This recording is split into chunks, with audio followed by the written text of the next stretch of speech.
Noah's silhouette cut through Red Willow's icy dawn, the sack of firewood scraping a scar across the road.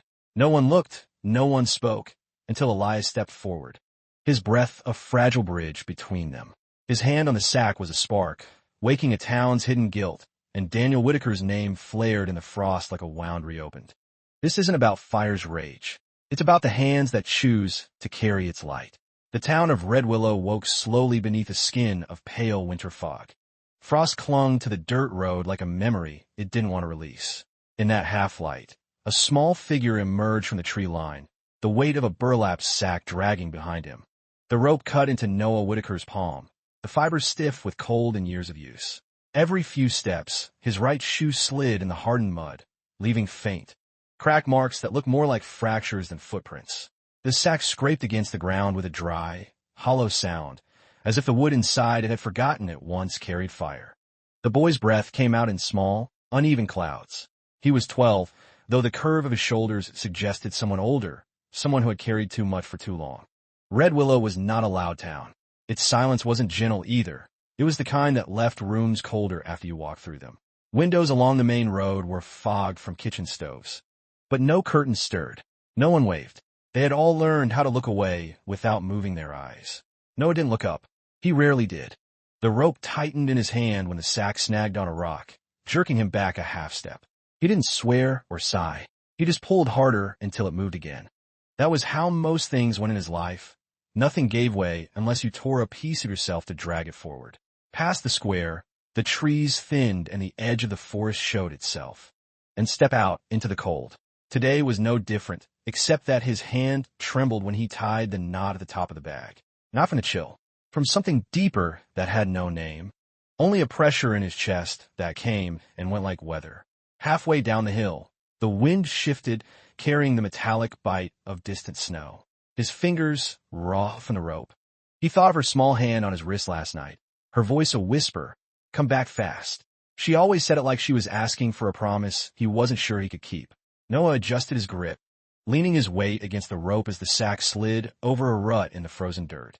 The sound it made, wood against earth, echoed louder than it should have in the empty morning. A sound like dragging a burden no one wanted to claim.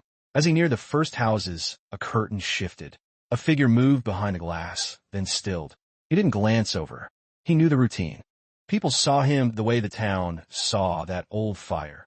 Something half-buried, better left untouched. His shoulders tightened anyway. The instinctive flinch of someone who had learned that attention rarely meant kindness. The market's outline appeared ahead, a scatter of rooftops against the gray sky. He could already smell the butcher's shop, the sour tang of blood and water. The rope cut deeper into his palm, leaving faint grooves. He held it tighter, not because he feared dropping it, but because the weight reminded him he was still here, still moving, still trying. For a moment, as the fog rolled low over the road, Noah's reflection appeared in a puddle of half-frozen water. A thin boy with eyes too tired for 12. He stepped over it without looking again, the sack dragging behind him like an echo. And somewhere beyond the edge of the square, a sound lingered faintly under the wind, the low, distant hum of an engine moving closer. He didn't hear it. Not yet. At the far edge of Red Willow, where the road thinned into a trail of packed earth and pine needles, Noah's house waited the way an abandoned dog waits, still, patient, expecting nothing. The boards had gone gray with weather and time. The porch sloped slightly forward, pulling the whole frame with it, as if the weight of 5 hard winters had bent its spine. Watched it hang in the air before it dissolved into the morning chill. His fingers tightened around the rope one last time before letting it fall.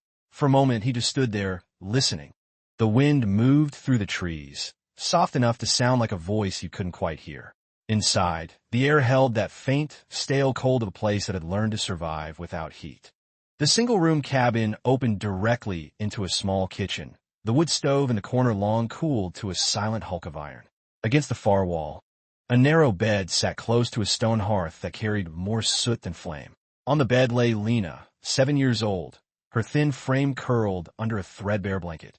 Her hair spilled dark across the pillow, matted in places from nights of restless coughing. Noah set his hand gently on the doorframe, the wood worn smooth under his palm. He didn't speak right away. He never did. His eyes lingered on his sister's small shoulders rising and falling in shallow rhythm. That sound, the fragile breath of someone fighting for warmth, had become his anchor. He let the door close behind him softly, careful not to wake her yet. He crossed the room and crouched by the bed, brushing a few strands of hair from her face. Her eyelids fluttered but didn't open. The corner of her mouth lifted slightly, a reflex born of recognition. Noah exhaled slowly, letting the quiet press against his chest until it hurt. On the table beside the bed sat a folded piece of paper, the edges curled from damp. The handwriting was faint, uneven, the ink bled into the fibers. His mother's hand. He'd stopped reading it months ago, not because he forgot the words, but because he couldn't forget them. If I'm gone, please don't leave the children. They are innocent. Believe them, even if no one else will. Noah traced the edge of the paper with one finger, not touching the words themselves. That small motion was the only time he let himself remember her voice. He could still hear her in the space between coughs and wind, soft, tired, holding everything together with sheer will. A soft rasp broke the quiet. Lena's eyes opened, dark and glassy. You came back, she whispered, her voice barely more than a breath. Yeah, he murmured, though it came out like an apology. Her hand reached out from under the blanket, small fingers finding his wrist. It's cold. I know. His other hand covered hers, his skin rough against her fever-warm palm. For a while, neither of them spoke. The silence wasn't empty. It was thick, carrying years of nights without parents, days of dragging wood, moments of almost giving up. When her eyes drifted shut again, Noah stood slowly. He crossed the corner where the woodpile leaned against the wall, just 5 pieces left. He ran his hand over the rough grain, felt the splinters catch at his skin. He didn't light the stove. Not yet. The wood had to last.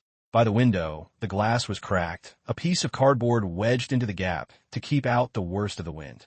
He pressed his palm against it anyway, the chill seeping into his bones. Outside, the forest stood black and quiet, the same trees that had burned that night, their trunks scarred but still standing. Noah's eyes drifted to the corner shelf where the old badge sat, a bronze disc tarnished to near black, faint letters still readable. Daniel Whitaker, Fire Department. He swallowed hard. His father's name felt heavy even in thought, like lifting something that had been buried too long. Behind him, Lena stirred and murmured in her sleep, a sound half cough, half word. He didn't catch it, but he knew the tone. It was the same one she used every night. Come back fast. Noah picked up the rope again. The sack outside waited where he dropped it. The day wasn't done. It was never done.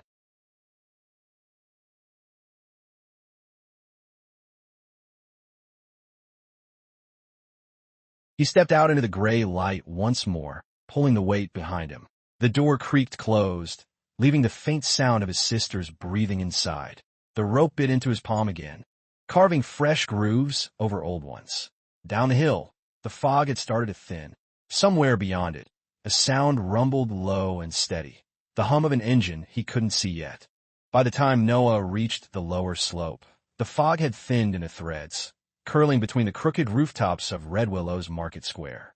The first sounds of morning had begun, the metallic rattle of shutters being lifted, the faint clink of glass jars set on wooden counters.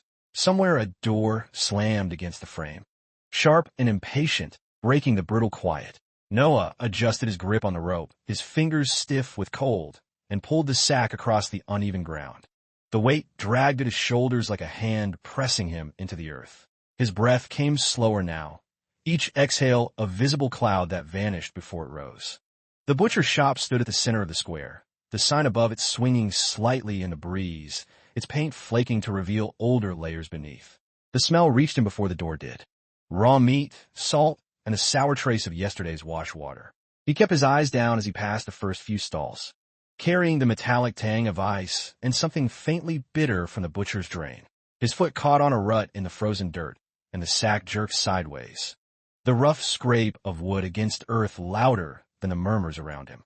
The butcher's door swung open with a squeal.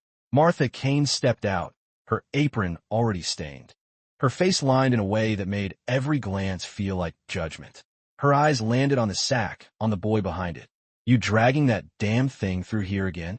Her voice cut the air, sharp and unyielding, bouncing off the closed windows like a warning bell. Noah didn't answer. He bent slightly, adjusting the rope, trying to ease the weight onto his other shoulder. The sack tilted as he moved, one side tearing a little more along the frayed seam. A log rolled free, bumping along the dirt until it came to rest against Martha's leather boot. For a heartbeat, no one moved. The square seemed to hold its breath. Martha looked down at the log, then back at the boy. Her expression didn't change. She stepped back inside without a word. Noah reached forward, fingers numb, ready to grab the runaway piece. The sound came first, a slosh, quick and deliberate, then the impact.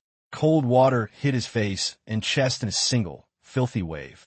He blinked once, wiped nothing away, and bent to gather the log. Behind him, someone muttered. Another set of footsteps scuffed against the ground, then turned away. The market didn't stop. It never did. Noah cradled the piece of wood against his chest for warmth it didn't have. His fingers stiff, skin split at the knuckles. He didn't speak. He didn't look up. He simply reached for the next log in the sack, methodical, quiet, as if every movement had to be done slowly to keep from breaking something inside him. A faint giggle floated across the square. A child's voice again, unguarded, asking a question Noah couldn't hear this time. The answer was silence, followed by the soft creak of a door closing. We finally gathered the last piece back into the torn sack.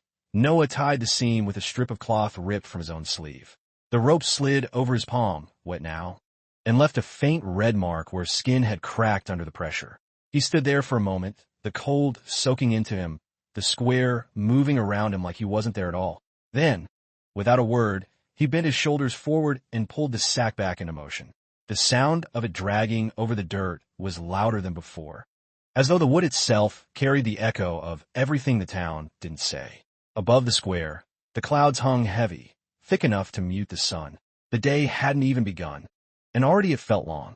Noah tightened his grip and kept walking, every step measured, every breath quiet enough not to disturb the silence that had swallowed Red Willow whole. The cold didn't leave him. It clung, soaking through the thin cotton of his shirt, settling into his bones like it had been waiting for a way in.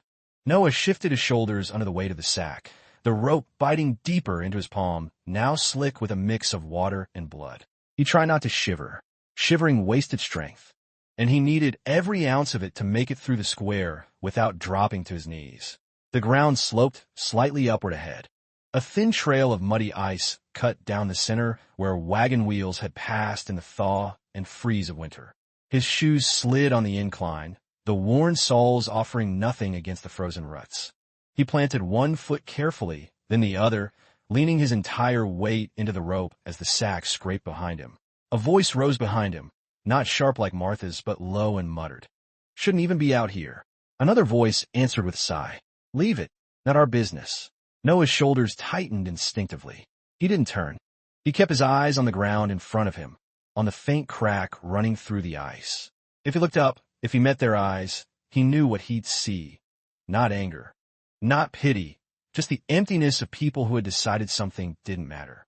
At the top of the slope, the rope slipped suddenly in his grip, jerking his hand. Pain flashed through his palm as the fibers scraped raw skin.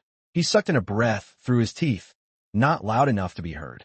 The sack tilted dangerously, and for a heartbeat he thought it would spill again. He shifted, using his knee to catch the edge, the motion practice from too many mornings just like this.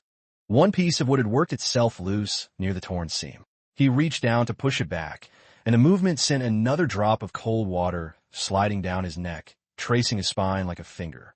He paused, eyes shut for half a second, then forced himself upright. A door creaked open to his left. The faint smell of bread wafted out with a burst of warm air. He didn't glance over. He heard the soft scuff of shoes on the threshold, a pause, then the sound of the door sliding shut again. The square seemed to contract around him. Every sound, boots on frozen dirt, the creak of a cart, the clink of metal on wood, felt amplified, pushing against the quiet inside his chest. He tightened his grip on the rope until his hand trembled from the strain, until he couldn't tell if it was from cold or something else. At the far edge of the market, a group of boys about his age had gathered, their breath puffing out in white bursts as they laughed at something unseen. One of them noticed him first, elbowed the others, and the laughter shifted. He didn't hear the words, only the tone, a sharpness that pricked at the air like a splinter.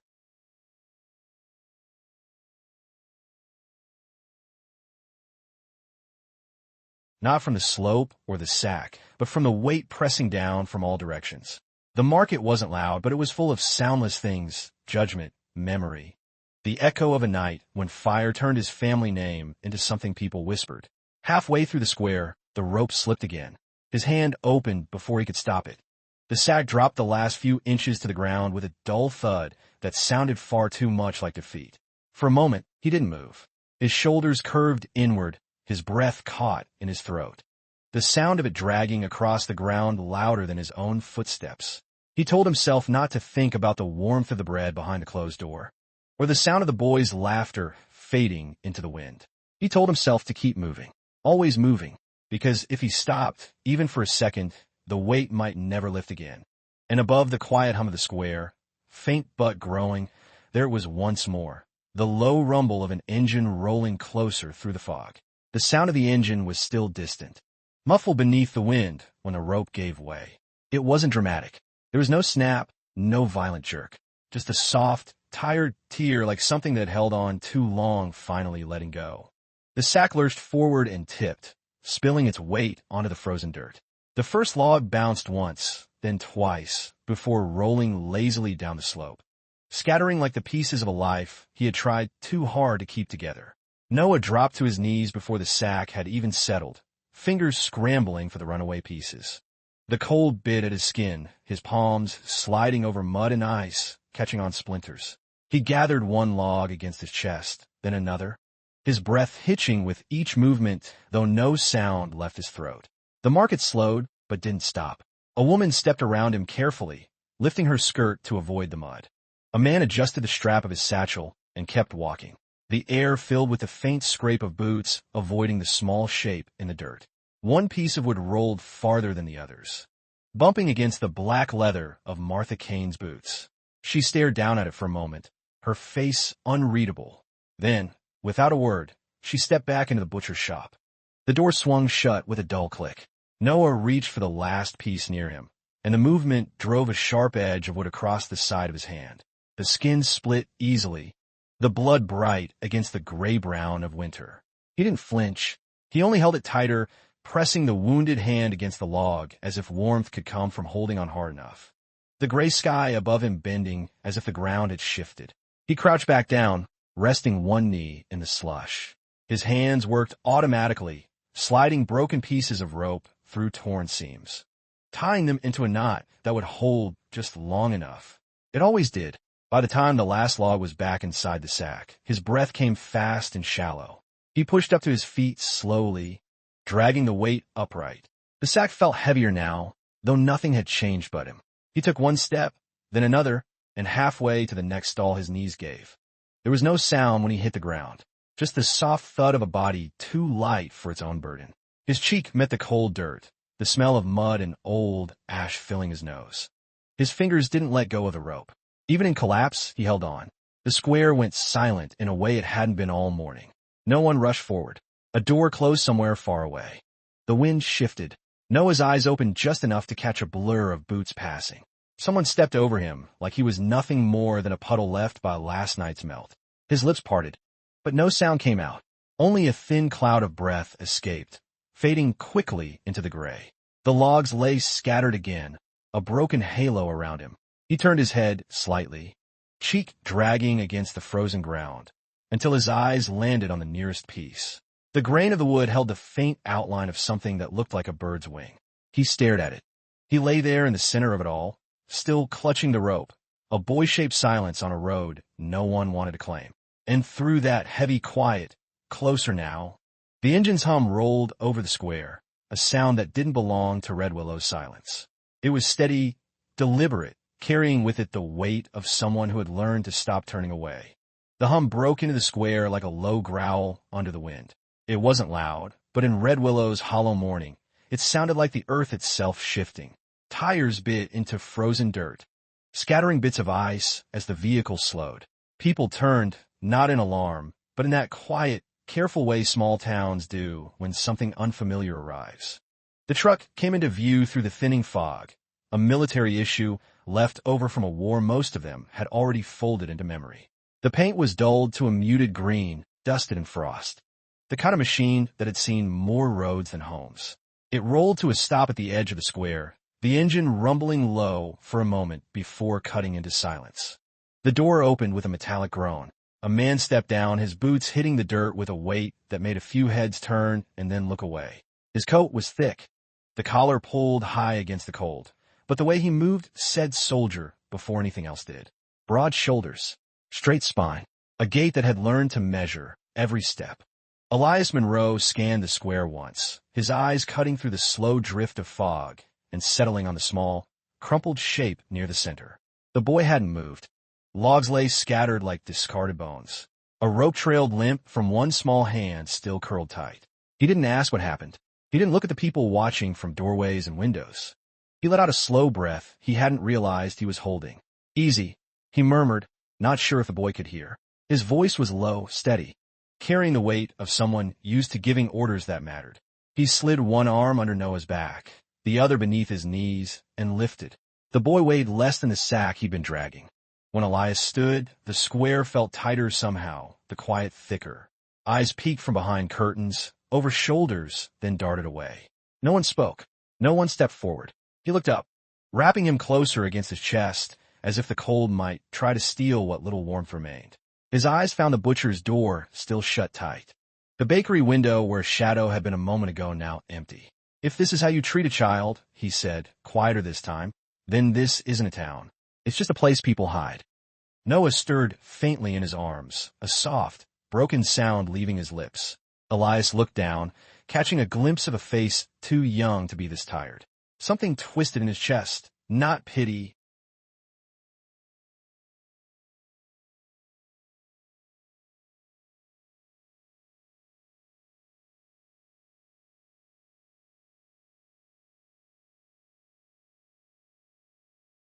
He pulled a blanket, coarse and olive green, and wrapped it around the boy's thin frame. For a second, he paused, his hand brushing the edge of Noah's collar where skin met cloth. A small crescent-shaped scar curved along the boy's neck, pale against the chill. Elias froze. The shape hit him like a memory snapping open. He'd seen that mark before, in firelight, in smoke, on a night that had haunted every breath since. His hand lingered a moment longer before he pulled it back, fingers curling into a fist. He shut the truck door gently, as if noise might undo something fragile in the air. Behind him, the square remained still, every window and doorway holding its breath. Elias didn't look back. He climbed into the driver's seat, the engine coughing to life under his hands. As the truck rolled forward, carrying the boy out of Red Willow's silent center, the wind swept through the market, stirring the scattered logs. They knocked softly against each other, a sound small enough to be missed unless you were listening for the weight of something finally breaking.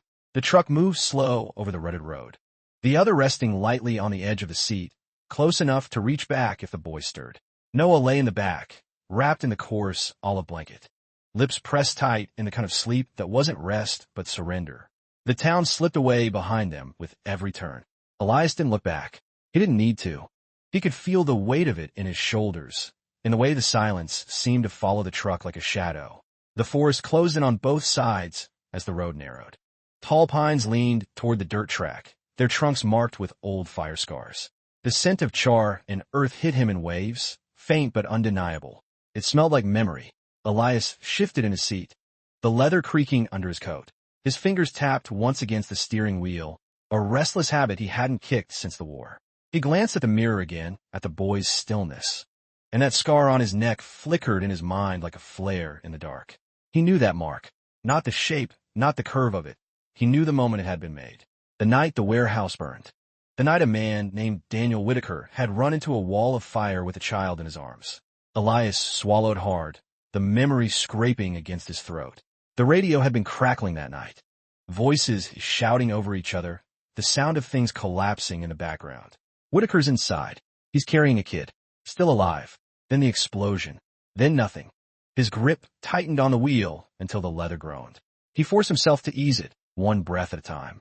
He had told himself for 5 years that night was sealed, buried under reports and silence. But the boy in the back of his truck had just pulled the lid off a grave Elias had never dared to dig. A soft sound broke his thoughts. A cough, dry and shallow. From under the blanket, Elias glanced in the mirror. Noah's eyes were half open now, unfocused, blinking against the dim light. "You're safe," Elias said, the words low, almost instinct. His voice sounded strange to his own ears, like it had to travel through something thick before reaching the air. Noah shifted, pulling the blanket tighter around himself. "Where?" His voice cracked, thin from cold and exhaustion. "Out of the square. That's all you need right now."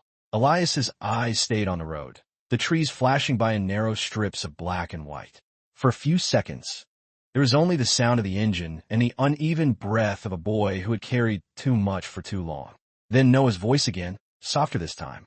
"My sister." Elias's jaw clenched. They carried 5 years of silence he was no longer willing to keep. The truck rounded a bend, and the trees opened to reveal a stretch of road lined with snow-dusted grass. In the distance, through the thin fog, Elias could see the faint outline of a slanted roof leaning into the wind. He slowed the truck to a crawl, the engine dropping to a low murmur. "That your place?" Noah's eyes barely lifted, but the way his fingers clutched the blanket was answer enough. Elias pulled the truck to a stop at the edge of the narrow path leading up to the cabin. He killed the engine, and the sudden quiet pressed in from all sides. The kind of quiet that remembered fire and loss. He sat there for a moment, hands on the wheel, staring at the crooked porch and the faint line of smoke stains on the walls. Then he exhaled and opened the door. The cold hit him full in the face, sharp and honest. He had seen this before. Not this house, but others like it, the kind left standing after the world had already burned them down from the inside. He adjusted his grip on Noah. Elias set him down gently on the top step. "Stay here a second." He reached for the door, fingers brushing over the worn handle. It opened with a soft groan, not locked, not even latched. Inside, the air was sharp with cold, and something else beneath it, smoke, faint but lingering, like the walls themselves still remembered. The first thing he saw was the bed. Small, pushed close to the hearth. The thin blanket curled into itself, as if it were hiding someone fragile. A cough broke the quiet, dry and shallow, and then a pair of dark eyes blinked open. Lena Whitaker was smaller than he expected, her frame swallowed by the blanket, her hair a tangle of shadows across the pillow. She stared at him without fear, without surprise. The way a child looks at whether they have already learned to live with. Noah's voice came from the doorway, thin but steady. "It's okay, Lena." He helped. Her gaze shifted to her brother, and for the first time, something in her face softened. "You came back," she said, her voice rasping like paper tearing. "I told you I would." Noah stepped inside, his legs trembling but sure. He knelt by the bed, taking her small hand in both of his. Elias stood in the doorway a moment longer, letting the scene breathe. His eyes caught on the table against the wall, where a single folded piece of paper sat under a cracked ceramic cup. The edges were curled, the ink faded but still readable. He picked it up carefully, the weight of it far heavier than the paper itself. The handwriting was uneven, but the words were clear. "If I'm gone, please don't leave the children. They are innocent. Believe them, even if no one else will." Elias set the note back down slowly, his fingers lingering on the edge. He looked at the two small figures by the bed, the boy's shoulders curved protectively, the girl's tiny hand gripping his like an anchor, and something deep in his chest shifted, a crack forming in a wall he hadn't realized was still there. He stepped further into the room, his boots soft against the worn wood. "She needs heat," he said quietly. "And a doctor." Noah nodded once, his lips pressed tight. "I couldn't. I didn't have enough." His voice trailed off into the cold air. Elias crouched beside the hearth, running his fingers over the empty grate. The smell of old smoke clung to the bricks. He could see where a small hand had tried to clean it once and given up halfway. "I'll get it going," he murmured, though he wasn't just talking about the fire. Lena's eyes followed him as he moved, unblinking, curious in the way children are when they sense something important happening without knowing why. "Are you a soldier?" she asked softly. Elias paused, the match in his hand hovering over the kindling. "I was. Are you a good person?" The question cut sharper than any accusation. He closed his eyes for half a second before answering. "I don't know," he said slowly. "I used to think so. Then I wasn't sure anymore." Lena's gaze didn't waver. "But you didn't leave my brother behind." Elias struck the match. The flame flared briefly. Noah tightened his hold on Lena's hand. Elias sat back on his heels, watching the first thin threads of smoke curl upward. The cabin still smelled of old fire, but for the first time, It also smelled of something else, hope, faint and trembling, but there. The fire took its time catching. Elias stayed, crouched by the hearth, coaxing the flame with steady hands, adding one piece of kindling at a time, like each movement carried weight beyond wood and smoke. The room warmed slowly, not enough to chase away the chill clinging to the walls, but enough that Lena's fingers relaxed slightly in her brother's grasp. Noah shifted to sit beside the bed, his shoulders sagging with something more than exhaustion. He kept his eyes on his sister, though every so often they flickered to the fire like he was afraid it might vanish if he looked away too long. Elias stood finally, his knees popping quietly in the stillness. His gaze swept the small room, taking in the patched walls, the uneven floorboards, the worn table against the far side. It wasn't until his eyes landed on the shelf above the window that his breath caught. The badge sat alone, its bronze dulled with age and smoke, edges tarnished to near black. His hand hovered a moment before touching it, the cold metal biting against his skin. He turned it over once, twice, the weight of it far heavier than it should have been. Behind him, Noah's voice came quietly, carrying that strange mix of defiance and apology children sometimes learn too early. It was my dad's. Elias didn't turn immediately. His thumb traced the edge of the badge, the small chips where heat had bitten into metal. "I know," he said finally, though the words sounded like they belonged to someone else. He could hear the echo of that night in the back of his skull, the crackle of radio static, the shouted name over the chaos. Whitaker's inside. He's carrying a kid. Then the sound of collapsing beams, the blast of heat, and silence so absolute it still woke him sometimes. He set the badge back gently, as if returning something fragile. His hand lingered on the shelf a second longer, fingers curling into the grain of the wood. Noah's eyes were on him now, wary but searching. They said he started it. His voice didn't tremble. It was too tired for that. Elias turned then, meeting the boy's gaze. There was the same look he'd seen in smoke and firelight 5 years ago. A look too old for a 12-year-old face. Did you believe them? Noah shook his head once, small and sharp. He wouldn't. Not ever. Lena stirred, her small voice rasping out between them. Mama said he'd try to save us. Both of us. Elias's throat tightened. The memory of the scar on Noah's neck flashed again, that faint crescent he had seen in the dark. His hand flexed unconsciously, the urge to reach for the boy stronger than he expected. He stepped back to the table and picked up the folded paper again, reading the lines he already knew by heart. They are innocent. Believe them even if no one else will. When he looked back at the siblings, something inside him shifted. 4 or 5 years, he had carried the weight of that night like a sealed box, telling himself silence was duty, that the past didn't matter as long as the fire was out. But here it was breathing, shivering under a thin blanket, staring at him with Daniel Whitaker's eyes. Elias sat on the edge of the bed carefully, the old wood creaking under his weight. Your father, he said slowly. He didn't run. He went into the fire, carrying someone small. I saw him. Noah's shoulders stiffened, his fingers tightening around his sister's. Then, why? He didn't finish the question. Elias looked at the fire, the small flames licking at the wood. Because sometimes people bury the wrong things. And sometimes we let them. The boy didn't answer. He just lowered his head until his forehead rested against Lena's hand.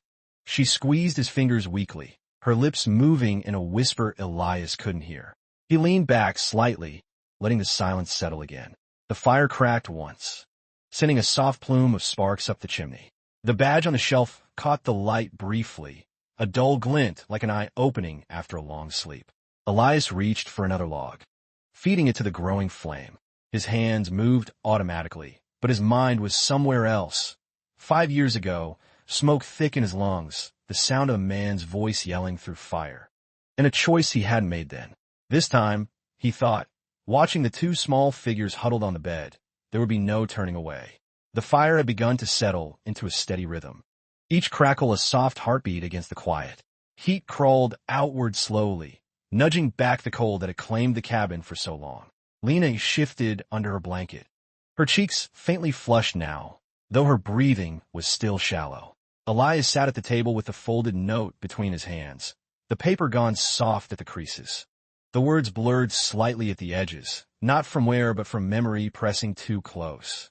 He set it down carefully, almost ceremonially, and rubbed at his jaw as though the motion might loosen something locked there for years. Noah was by the hearth, turning a log over in his hands. Not to add it to the fire, but as if reminding himself it was real, that warmth could come from something other than pulling weight through frost. His eyes drifted now and then to the shelf, to the badge resting in its lonely place. "You were there," Noah said suddenly. His voice wasn't accusing. It wasn't even questioning. Just a quiet statement laid in the air like kindling waiting for a spark. Elias looked up slowly. "At the fire?"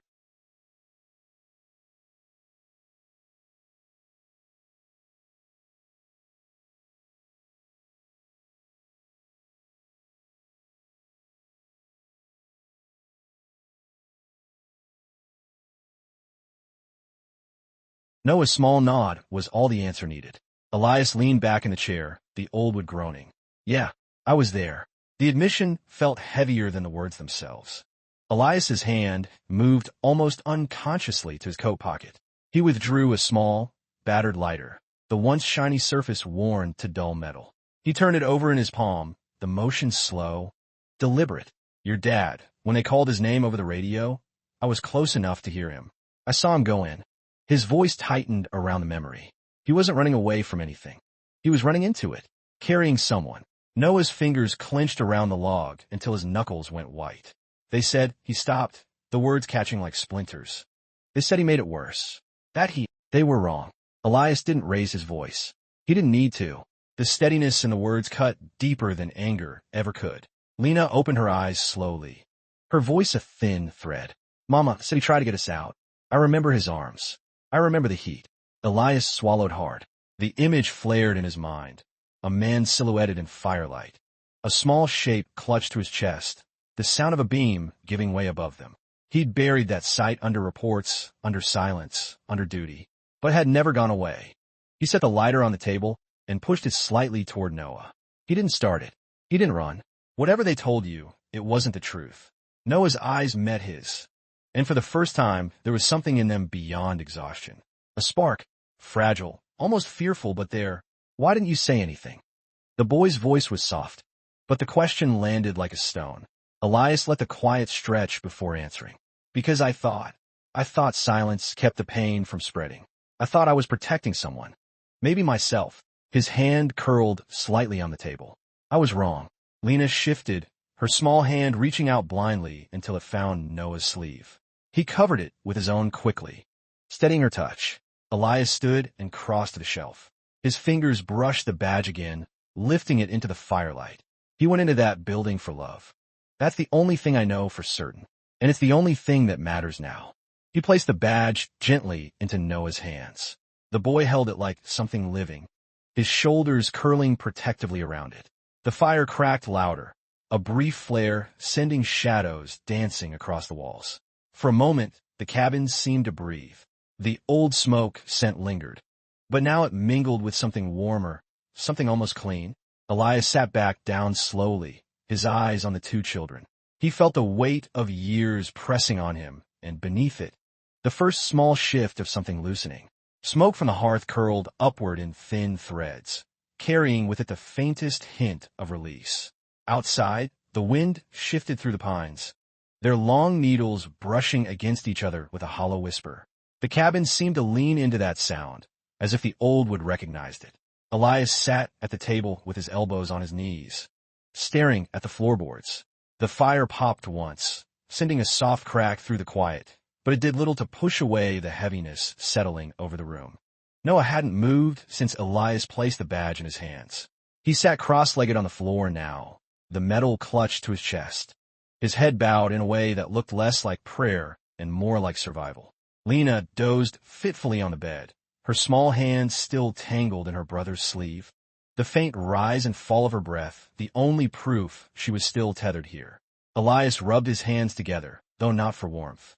It was a nervous motion, the kind that betrayed a man who spent years keeping his body still while his mind fought wars no one could see. He opened his mouth once, then closed it again. The words weren't ready. Or maybe they were too ready and too heavy to let out. He stood finally and crossed to the window. The cardboard patch rattled slightly under the wind. Through the crack at the edge, He could see the faint smear of gray sky above the tree line. Red Willow lay out there, quiet as ever, its roots hunched under the weight of a cold no fire seemed to reach. He thought about the square, about the way people stepped around the boy like he wasn't there. He thought about the night 5 years ago when the sky glowed orange and everything smelled of ash. He pressed his palm against the window frame, the wood rough beneath his skin. "I heard your father scream," he said suddenly, his voice low but carrying in the stillness. Not fear, not pain. He was calling for someone.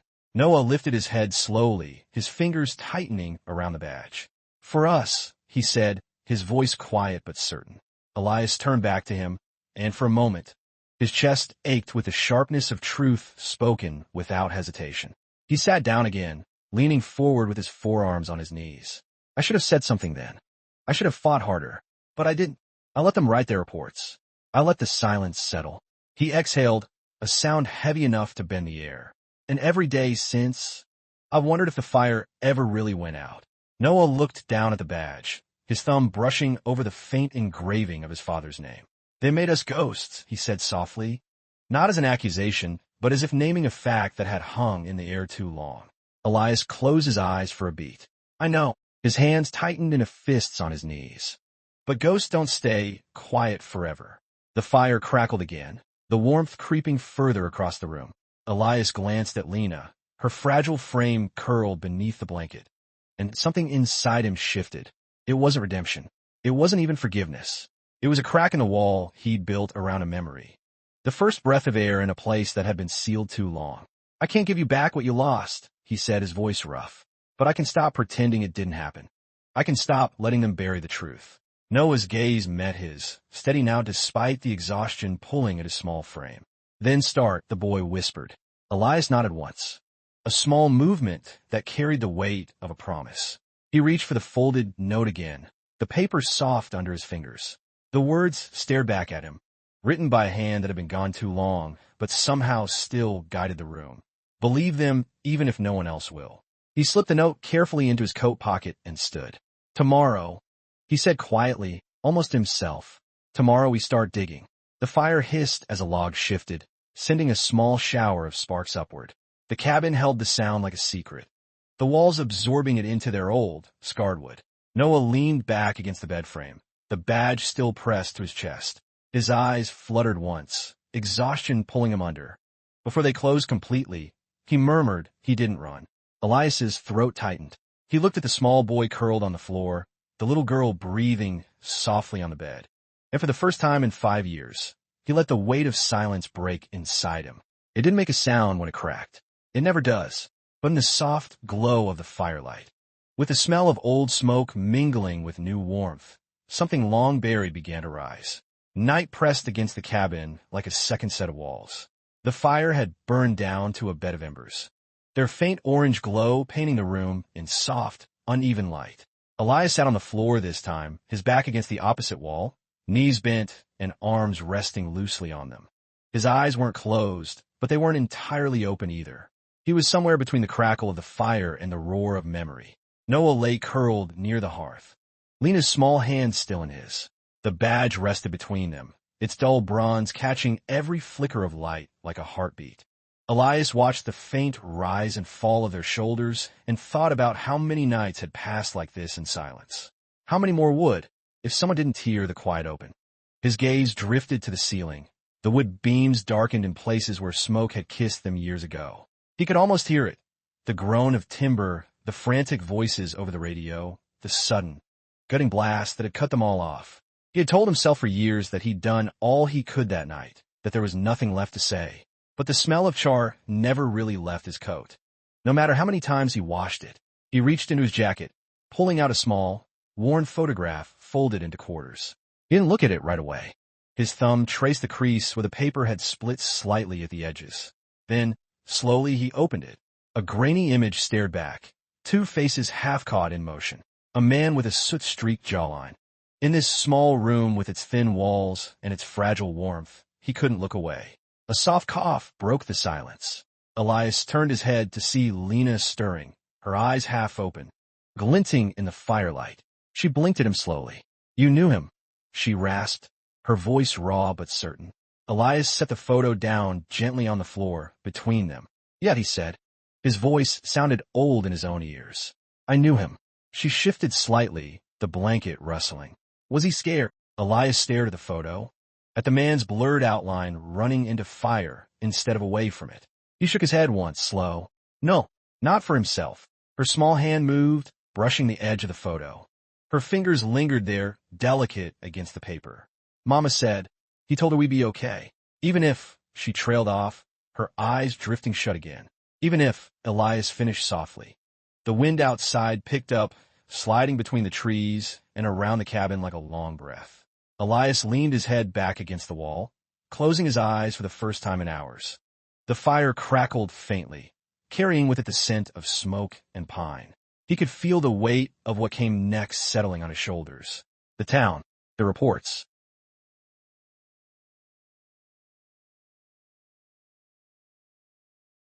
Elias opened his eyes and looked at the note on the table one more time. Believe them, even if no one else will. The words seemed to glow faintly in the firelight, like embers refusing to die. He picked up the photograph and slid it carefully into his pocket, close to his chest. Then he reached over and pulled another blanket from the chair, laying it gently over Noah and Lena. The boy stirred faintly, his fingers curling around the badge as if to keep it from slipping into the dark. Elias sat back, letting the warmth of the embers reach his hands. His mind was already moving quietly, methodically. There were people he needed to find, records buried under dust and lies. A fire to dig through all over again, this time with no water to put it out. He glanced once more at the sleeping children, their faces soft in the glow, and felt the first real piece of resolve settle in his chest. Tomorrow, the digging would begin. Tonight, the cabin would hold its quiet, not the silence of forgetting, but the fragile stillness of something about to change. Outside, the wind carried the faint scent of old ash through the trees, as if the forest itself was holding its breath, waiting for someone to finally speak. Morning seeped into the cabin not with light, but with a pale grayness that blurred the edges of everything. Elias woke before the children stirred, his back stiff from the floorboards. His coat bunched beneath his head. For a moment, he stayed still, letting the quiet of the room sink into him. The fire had burned down to little more than a faint bed of coals, their soft glow barely enough to keep the cold from creeping back in. Noah lay curled on his side, the badge pressed against his chest as though he feared it might vanish if he loosened his grip. Lena's small frame was a faint rise under the blanket, her breathing shallow but steady. Elias watched them for a long moment before standing carefully, his boots making the floorboards sigh under his weight. He crossed to the table and unfolded the note again. The ink had bled slightly where time and damp had touched it, but the words still carried the same quiet weight. If I'm gone, please don't leave the children. They are innocent. Believe them, even if no one else will. His fingers brushed over the lines, and he found himself whispering the last sentence under his breath, as though speaking it aloud anchored it more firmly in the room. He folded it again and slipped it into his coat pocket. The plan was forming in his head now, not clean, not easy, but there. He needed to get Lena somewhere warm, somewhere with real walls and a doctor who wouldn't turn her away. He needed to find Garrett. The old welder had been there the night of the fire, had seen things the report buried, and he needed to look at the records himself. The ones sealed in the council archives. If they still existed, they would tell the story no one else wanted told. A soft sound broke his thoughts. Noah had stirred, his eyes half open, blinking against the dim light. You're still here, the boy murmured, his voice rough. Elias crouched down beside him. Yeah, he said softly. I'm not going anywhere. Noah sat up slowly, the blanket sliding from his shoulders. He looked at the badge in his hands, then at Elias, his gaze sharper now, despite the exhaustion in his face. You believe us. It wasn't a question. Elias held the boy's eyes. I always should have, he said quietly. I won't make that mistake again. Lena coughed faintly, a dry, rasping sound that made both men turn their heads. Elias crossed to her side, kneeling beside the bed. He touched her forehead gently. The heat there made his jaw tighten. She can't stay here, he said, more to himself than them. Not another day. Noah's shoulders tensed. They won't help us. Not in town. Then we won't stay in town, Elias answered. The boy's eyes widened slightly. The first flicker of something like hope crossing his face and vanishing just as quickly, like he was afraid to hold it too long. Elias stood and grabbed his coat. "Pack what you can carry," he said quietly. "We're leaving soon." Noah hesitated, then nodded once. He moved slowly through the room, gathering small things: a worn scarf, a cracked cup Lena liked to drink from, a piece of cloth his mother had left behind. He wrapped them carefully, not because they were valuable, but because they were all they had left. Elias stepped outside for a moment, the cold biting harder than it had yesterday. The forest was still, the kind of stillness that comes just before snow. He looked back at the cabin, its crooked frame leaning into the wind, and felt the weight of everything that had happened here pressing against his chest. He turned as Noah stepped onto the porch, the badge tucked into the inside pocket of his shirt. Lena bundled in his arms under the thin blanket. Her eyes blinked open briefly, catching Elias's for the first time fully awake. "Are you coming with us?" she whispered. He met her gaze and gave a small nod. "All the way," he said softly. The boy adjusted his grip on his sister, the rope burn still visible on his palm. For the first time since Elias had found him in the square, his shoulders didn't curve forward under the weight. They squared, just a little against the wind. Elias led the way to the truck. The crunch of their footsteps on frozen earth the only sound. Behind them, the cabin stood silent. Not abandoned, not forgotten, but waiting. The smell of last night's fire still clung to the air, mingling with the faintest trace of old ash, like the house itself knew something long buried had just begun to rise. The truck's engine coughed twice before settling into a low, steady hum. Elias let it idle for a moment, the vibration running through the cold metal frame. Noah sat in the passenger seat, Lena curled against his chest under the olive blanket, her head resting on his shoulder. Her small breaths fogged the glass with each exhale, leaving brief ghosts that faded as quickly as they appeared. Elias adjusted the mirrors out of habit more than need. The dirt track stretched ahead, lined with pines that leaned over like witnesses. He eased the truck forward, tires crunching over the frozen ground, carrying them away from the cabin that had held so much silence. For a while, no one spoke. The engine's hum and the faint creak of the suspension filled the cab.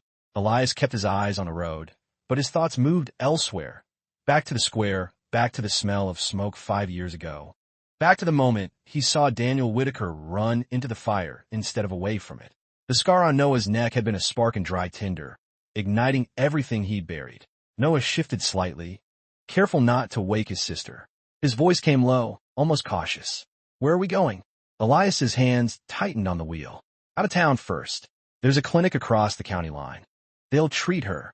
He glanced briefly at Lena, her small frame trembling even under the blanket. "After that, I need to find someone.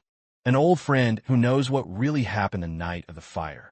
Noah's eyes flickered toward him, guarded but curious. "Someone who'll believe us?" Elias exhaled slowly. "Someone who saw what I saw, and stayed quiet like I did."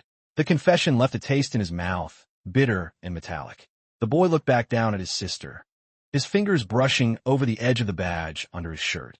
"You said my dad didn't run." "I meant it," Elias said, his voice steady despite the heaviness in his chest.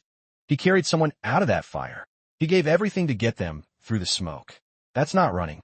Noah's hand stilled over the badge, his shoulders shaking slightly, not from cold, but from something deeper.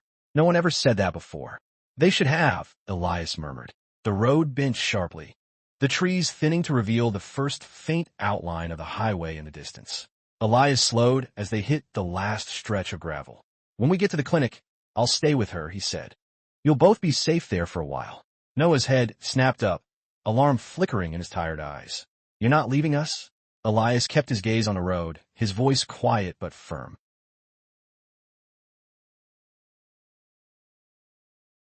"Do you think," Noah began after a long pause, "when people hear the truth, do you think they'll care?" Elias didn't answer right away. He thought of the square, of faces turned away, of reports stamped and filed, of his own silence. "Some will," he said finally. "Some won't. But it doesn't matter. The truth isn't for them. It's for you. For her. For him." Carrying 3 people bound not just by blood or circumstance, but by something heavier. The weight of a fire that refused to die, and the fragile spark of a truth finally ready to burn its way into the open. By the time the first weather-worn sign of the county line appeared through the haze, the snow had grown thicker, each flake drifting slow and heavy as if the sky itself was reluctant to let go. Elias eased the truck to a slower crawl, the tires crunching through the shallow white coating the asphalt. Inside the cab, the air was a fragile balance of engine heat and the faint smell of smoke that clung to his coat. Noah hadn't spoken in nearly half an hour. He sat upright, though exhaustion pulled at his eyelids. One hand clutching the edge of the olive blanket wrapped around his sister.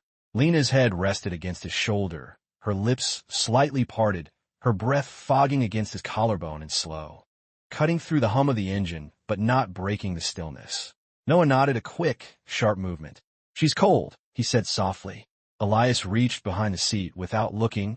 The road curved gently, the trees falling away to reveal the first faint silhouette of the clinic in the distance.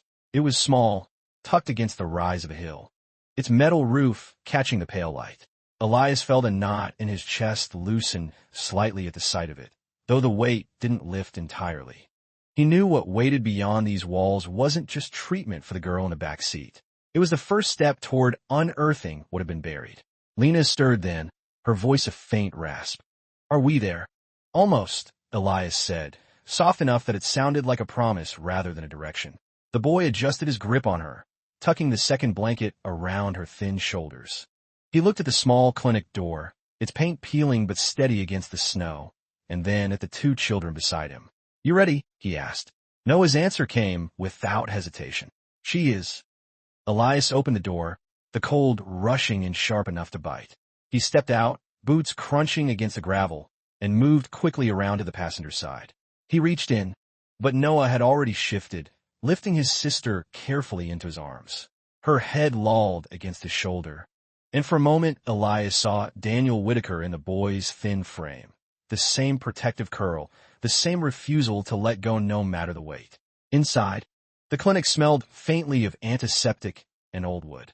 The receptionist looked up, her expression shifting the instant she saw the blanket-wrapped girl in Noah's arms. "Exam room 2. She said quickly, no forms, no questions, just motion. Elias followed them down the narrow hall, his boots soft on the worn linoleum.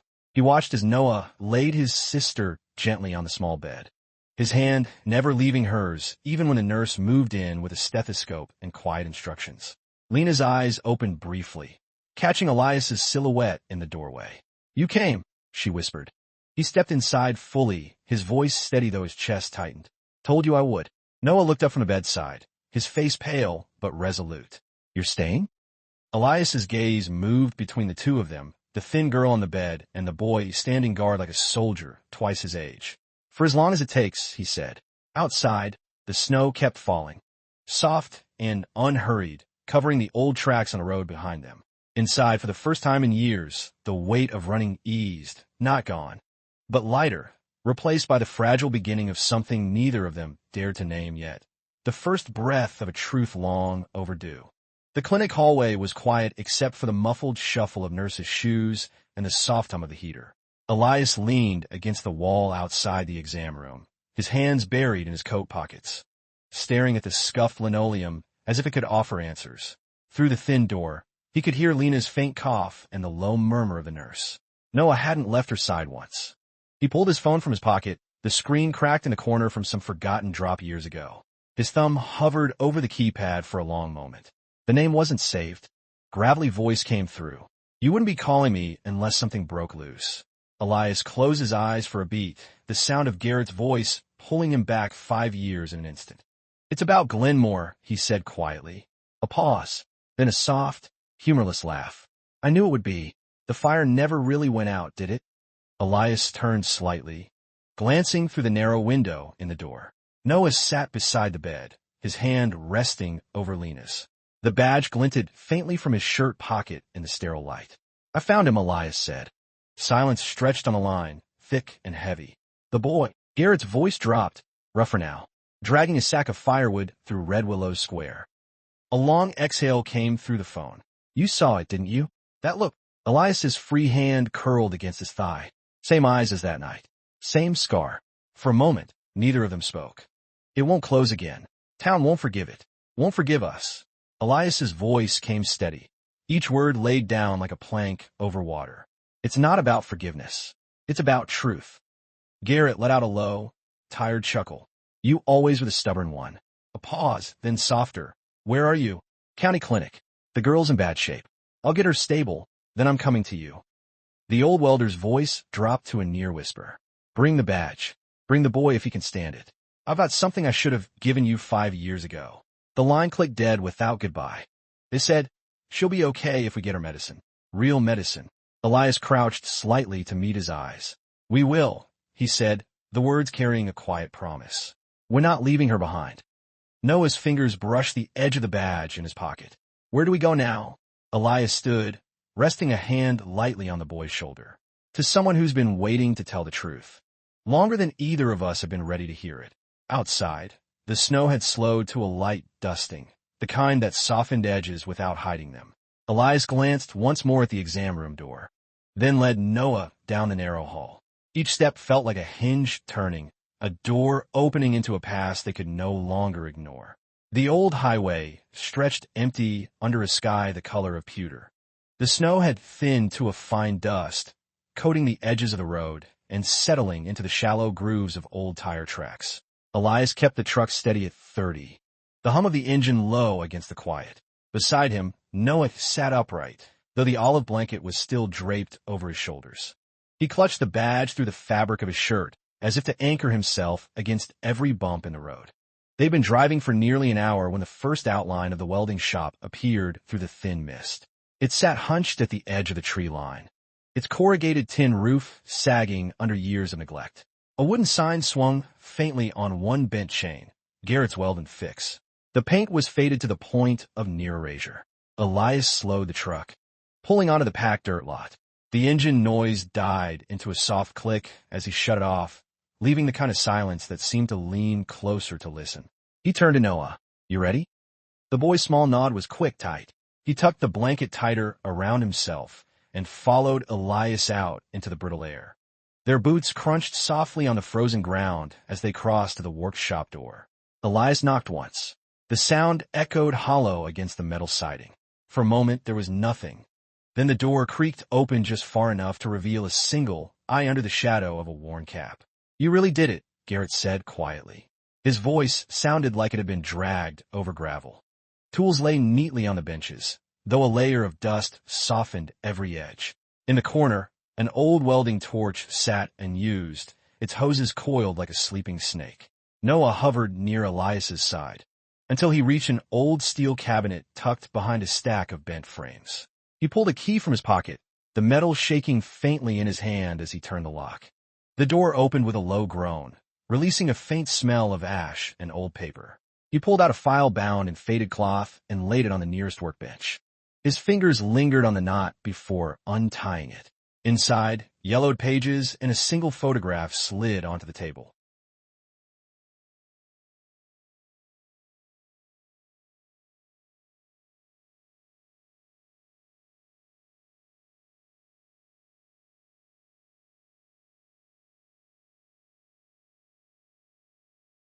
His breath catching audibly.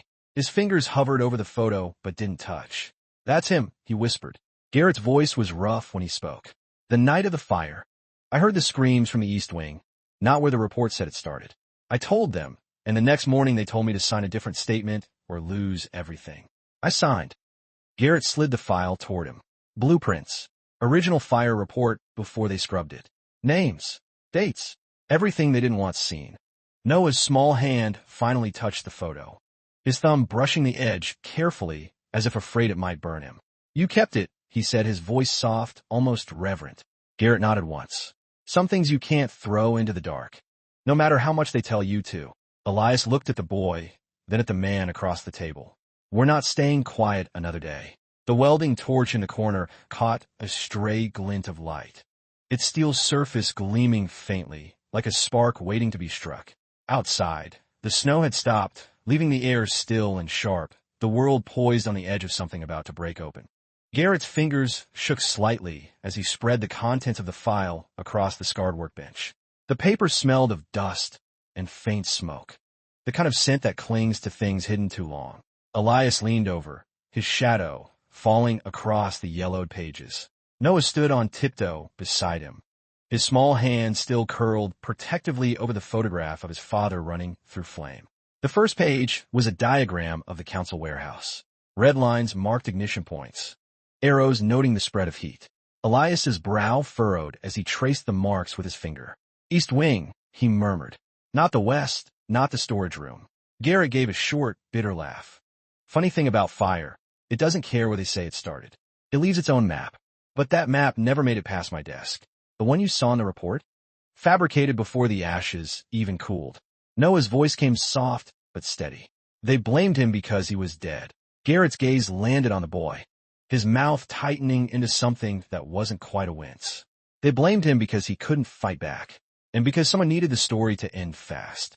His grip on the page tightened until the old paper crinkled. He passed it to Noah without a word. The boy's eyes scanned the sentence, his lips moving silently over his father's name. His fingers trembled, but he didn't let the page go. Garrett reached for a small, leather-bound notebook at the bottom of the stack. Found this in the debris 2 weeks after they closed the case. Use East Wing. No, electrical trace. Elias's stomach turned. They staged it. Garrett nodded once, his jaw set. Council wanted the records gone. Daniel walked into the wrong building at the wrong time and carried the wrong child out. That's all it took to bury him. The weight of the words filled the shop until even the air felt thick. Elias stepped back, running a hand over his face. 5 years of silence pressed down on him, heavier now because it had a shape, a name, a plan behind it. Noah looked up from the logs, running into heat and smoke because love had left him no other choice. He set his hand gently on the boy's shoulder. We tell it, all of it, no matter who tries to shut us down. Garrett let out a slow breath, almost a sigh. You'll have to tear the town open to do it. Then we tear it open, Elias said quietly. His fingers brushed the corner of the photograph still on the table. For him, for them. Noah's hand tightened over the badge in his pocket. For her, he added softly, glancing toward where Lena slept back at the clinic. Garrett pushed the file toward Elias. Take it. I've been keeping it like a man hiding a live wire. Maybe it's time it burned the right people. His thumb lingering on the blurred outline of Daniel Whitaker's face before closing it. The shop was silent for a long moment. The only sound the faint creak of the roof under the weight of melting snow. Outside, the world looked unchanged, gray sky over white earth, but inside, something had shifted. Elias tucked the file under his arm and looked at Garrett. Tomorrow, we bring it into the light. Garrett gave a single nod, his eyes on the boy clutching the badge. Then tomorrow, the town remembers what it tried to forget. The welding torch in the corner caught the pale light again, its steel surface glinting faintly like the first spark before a fire starts. Not one meant to destroy, but to reveal what had been hidden in the dark too long. But the light did nothing to ease the weight in the cab. The file sat on Elias's lap, the leather cover worn thin at the edges, each sheet inside whispering with every bump in the road. Noah sat quietly beside him, the badge warm now from his grip. His eyes stayed fixed on the horizon, as if afraid the town might vanish if he blinked. The olive blanket still wrapped around his shoulders like a second skin. As they crossed the first rusted sign that marked Red Willow's border, Elias felt a shift in the air. It wasn't the cold, though the wind cut sharper here. It was the kind of quiet that comes from years of looking away. He slowed the truck as they passed the first row of houses. It was early enough that only a handful of people were out, an older man sweeping his porch, a woman tugging a reluctant child by the hand. They all stopped when the military truck rolled in. The silence that followed was sharp enough to make the air feel thin. He glanced at Noah. You don't have to walk in there if you don't want to. The boy's small shoulders squared slightly. He didn't run, he said. So I won't either. They stepped out together, boots crunching on the frostbitten dirt. The square looked the same as it had the day before. The butcher's door still flaking paint. The bakery window fogged against the cold. But it felt different now, as if the ground itself was bracing. Garrett was already there, leaning against the warped railing by the well. His cane tapped once against the wood as they approached. Brought it. Elias held up the file. Everything. The old welder's eyes flicked to Noah, then to the badge peeking from his shirt. And everyone. Noah stood a little taller under the gaze, though his hands trembled slightly where they gripped the blanket. Elias looked around the square. No more pretending. Noah stepped closer to the well, his small hand resting on the file. Tomorrow, he echoed, the words soft but steady, like the first strike of a match. The wind swept through the square then, stirring the frost on the ground into faint swirls. It carried the scent of old ash, faint but there. As if the town itself remembered the night, it chose silence over truth. Elias glanced once more at the boy beside him, at the badge catching the pale morning light. For the first time since he'd stepped back into Red Willow, he felt the ground shift, not in fear, but in anticipation, like something long buried was finally pushing its way up through the cold earth. Tomorrow, the square wouldn't just be a place people passed through. Tomorrow, it would be where the fire burned again, not to destroy, but to light what had been left in the dark too long. Elias stood by the truck, his breath fogging in the still air. The file lay on a seat inside, its leather edges worn from years of waiting. Tomorrow it wouldn't be waiting anymore. Noah sat on the steps of the old well, the olive blanket wrapped tight around his shoulders. His small fingers traced the badge over and over, as if memorizing the shape of it in the dark. The thought of her sleeping without the sound of wind slipping through cracked walls steadied him in a way nothing else could.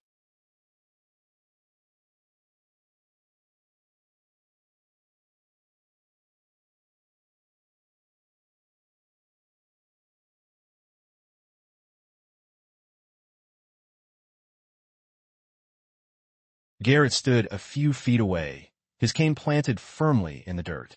He hadn't said much since the shop. Now he broke the silence, his voice low but carrying in the empty square. Garrett let out a soft, humorless laugh. Seeing it isn't the hard part. Living with it is. Noah's voice came from the steps, quiet but certain. We've been living with it. His hand clenched the badge once, hard enough for the metal to bite his palm. Now it's their turn. The old welder looked at him, and something in his face cracked. Not pity, not guilt, but a weary kind of respect. Your father would have been proud, he said softly. Noah shook his head. He'd still be here if they'd listened. The words hit like a hammer on cold steel. Sharp and final. Elias felt them settle into his chest, joining the weight already there. He crouched beside the boy, his voice quiet. Tomorrow isn't about revenge. It's about giving him back what they took. His name, your life, her childhood. Noah's small shoulders rose and fell. Then we can't mess it up. We won't, Elias said, though the promise felt heavier than any weapon he'd ever carried. They stayed in the square long after the wind had gone still. Elias finally moved back to the truck, pulling out a battered thermos. Garrett turned his eyes toward the town hall, its dark windows staring back like blind eyes. You know they'll try to shut it down. Council, sheriff, maybe half the people who show up. Elias glanced at the file resting on the seat, the edges of the old photograph barely visible through the flap. Let them try, he said. The truth doesn't need permission. His small hand steady now around the thermos. Elias looked at him and saw not just a boy, but the shadow of a man who'd been forced to carry too much too soon. Tomorrow would break something open in this town. It would break something open in all of them. He reached over and rested a hand lightly on Noah's shoulder. Get some rest. Tomorrow. The square behind them holding its breath. In the stillness, the faint scent of old smoke lingered in the air, curling through the cold like a reminder. Some fires don't die. They wait. And in a few hours, red willows would burn again. Not in wooden flame, but in truth. Morning broke slow over Red Willow, the first light seeping into the frost like it wasn't sure it belonged. Around him, the town began to gather, drawn not by invitation, but by something older, a pull they couldn't name. Noah stood a few feet away, the olive blanket folded neatly over his shoulders. The badge hung outside his shirt now, its bronze surface catching the thin slice of sunlight breaking through the clouds. His small fingers held it steady, though his shoulders trembled slightly under cold. Garrett was beside him, leaning on his cane, the old welder's jaw tight as the first murmurs rippled through the crowd. The butcher came first, wiping his hands on a stained apron. Then the baker, her face pale beneath the wool scarf. Mrs. Mullins stood at the edge, her eyes flicking once to Noah and then down to the ground as if the dirt could shield her. The square filled slow, cautious footsteps crunching on frost, voices dropping to whispers that carried like smoke. Elias opened the file without speaking, the flap creaking softly. He set the first sheet on the well's edge, the blueprint of the warehouse. The red marks like scars across the page. Then the radio log, Daniel Whitaker's name scrawled in the margin. Then the photograph, the one that had survived smoke and time, laid gently on top. Noah stepped forward, his breath fogging in the thin air. He didn't speak at first. His hand hovered over the photograph, then settled on it. 5 years ago, a man ran into fire, not away from it. He carried life through smoke and heat. And we let them call him a criminal because it was easier than looking at the truth. He lifted the radio log, his thumb brushing Daniel's name. We let silence bury him, and we let it bury them. His eyes flicked to Noah. No more. Garrett's voice joined his. Daniel Whitaker died, saving a child while they rewrote the story before the embers cooled. A murmur rippled through the crowd. Someone shifted. Someone else let out a sharp breath. But no one stepped forward to deny it. Noah's small voice carried clearer than either of theirs. He didn't run. He didn't leave us. You did. His fingers tightened on the badge until his knuckles whitened. But we're still here. The words hung in the air like smoke refusing to rise. Mrs. Mullins's knees buckled slightly. The baker reached to steady her, but she shook him off, her eyes wet, her lips trembling around words she couldn't form. Elias looked at the boy beside him and saw not just grief, but a spark, thin, fragile, but burning. He placed a hand gently on Noah's shoulder. Today, he said softly, we give him back his name. The church bell struck once in the distance, the sound carrying over the roofs and into the square. No one moved. No one spoke. And for the first time in 5 years, Red Willow's silence didn't hide the truth. It held it, heavy and undeniable, steadying the boy not just against the cold, but against the weight of every eye in the square. The file lay open on the well's edge, his cane tapping once against the frozen ground. For 5 years, he said, his voice carrying more gravel than air. It just kept him dead. His hand gestured toward Noah, then to the badge glinting on the boy's chest. Not today. Not another damn day. The words broke something loose. Mrs. Mullins moved first, her hands trembling as she stepped into the center. Her face was pale, her lips pressed tight, but her knees bent slowly until she knelt in the frost. Her voice cracked as it left her. Forgive me, she whispered, not to Elias or Garrett, but to the boy clutching the badge. We turned away. We all did. Noah's breath hitched. His hand tightened over the metal, his shoulders curling slightly forward as if trying to hold the moment together. His voice, when it came, was soft but clear. You didn't see him. He glanced down at the photograph under his fingers. He ran into fire for us, for someone he didn't even know. He didn't run away. Not once. A man at the edge of the crowd dropped his hat into his hands. The baker pressed her fingers to her lips, eyes shining. One by one, the townsfolk shifted, their silence no longer the hard shell of denial, but the brittle kind before something breaks open. Elias reached for the file and lifted the radio log high enough for all to see. His name was Daniel Whitaker. He died saving a child while the council burned the truth with their records. They told you a story to make it clean. This, he held up the charred photograph, is what really happened. Garrett's voice followed, low and steady. And this boy, he gestured to Noah, has carried that lie on his back every step through this square. Every sack of firewood. Every cold morning you turned your faces away. Today it stops. Noah's small shoulders shook once, then stilled. His fingers brushed the edge of the photograph before lifting the badge high enough for the weak sun to catch it. His voice cracked, but the words didn't falter. My dad wasn't a criminal. He was the only one who didn't leave. The sound that followed wasn't applause. It wasn't even words. It was the low murmur of a crowd exhaling something it had held for 5 years, the sharp crack of a wall breaking under its own weight. Mrs. Mullins's sob carried first, thin and raw. Then another voice joined, and another, not in denial, not an argument, but in the quiet grief of people seeing themselves in a mirror for the first time. Elias bent slightly. I just told the truth, he whispered. The square stayed silent after that. Not the cold silence of forgetting, but the heavy kind that comes when truth finally finds air. Above them, the pale sky held steady, the faint scent of old smoke curling through the frost like a promise. Some fires don't burn to destroy. Some burn to bring the lost home. The crowd didn't move at first. The square held them the way a deep breath holds the chest, everything suspended between what had been and what came next. Elias lowered the file, slowly. His hands steady despite the trembling in his gut.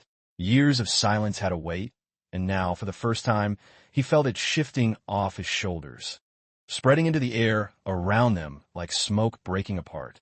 Noah stepped back half a pace, his fingers still wrapped around the badge. The frost crunched under his boots. a small sound in the vast quiet. He glanced at Elias, then at the photograph resting on the well. His lips parted like he might speak, but no words came. Instead, he reached out and touched the corner of the photo with one trembling finger. I thought if I said his name too much, the boy whispered, his voice thin in the cold, it would hurt worse. Say it then, he said, his voice rough but carrying. Noah's shoulders rose and fell with a shallow breath. He closed his eyes and let the word out soft, steady.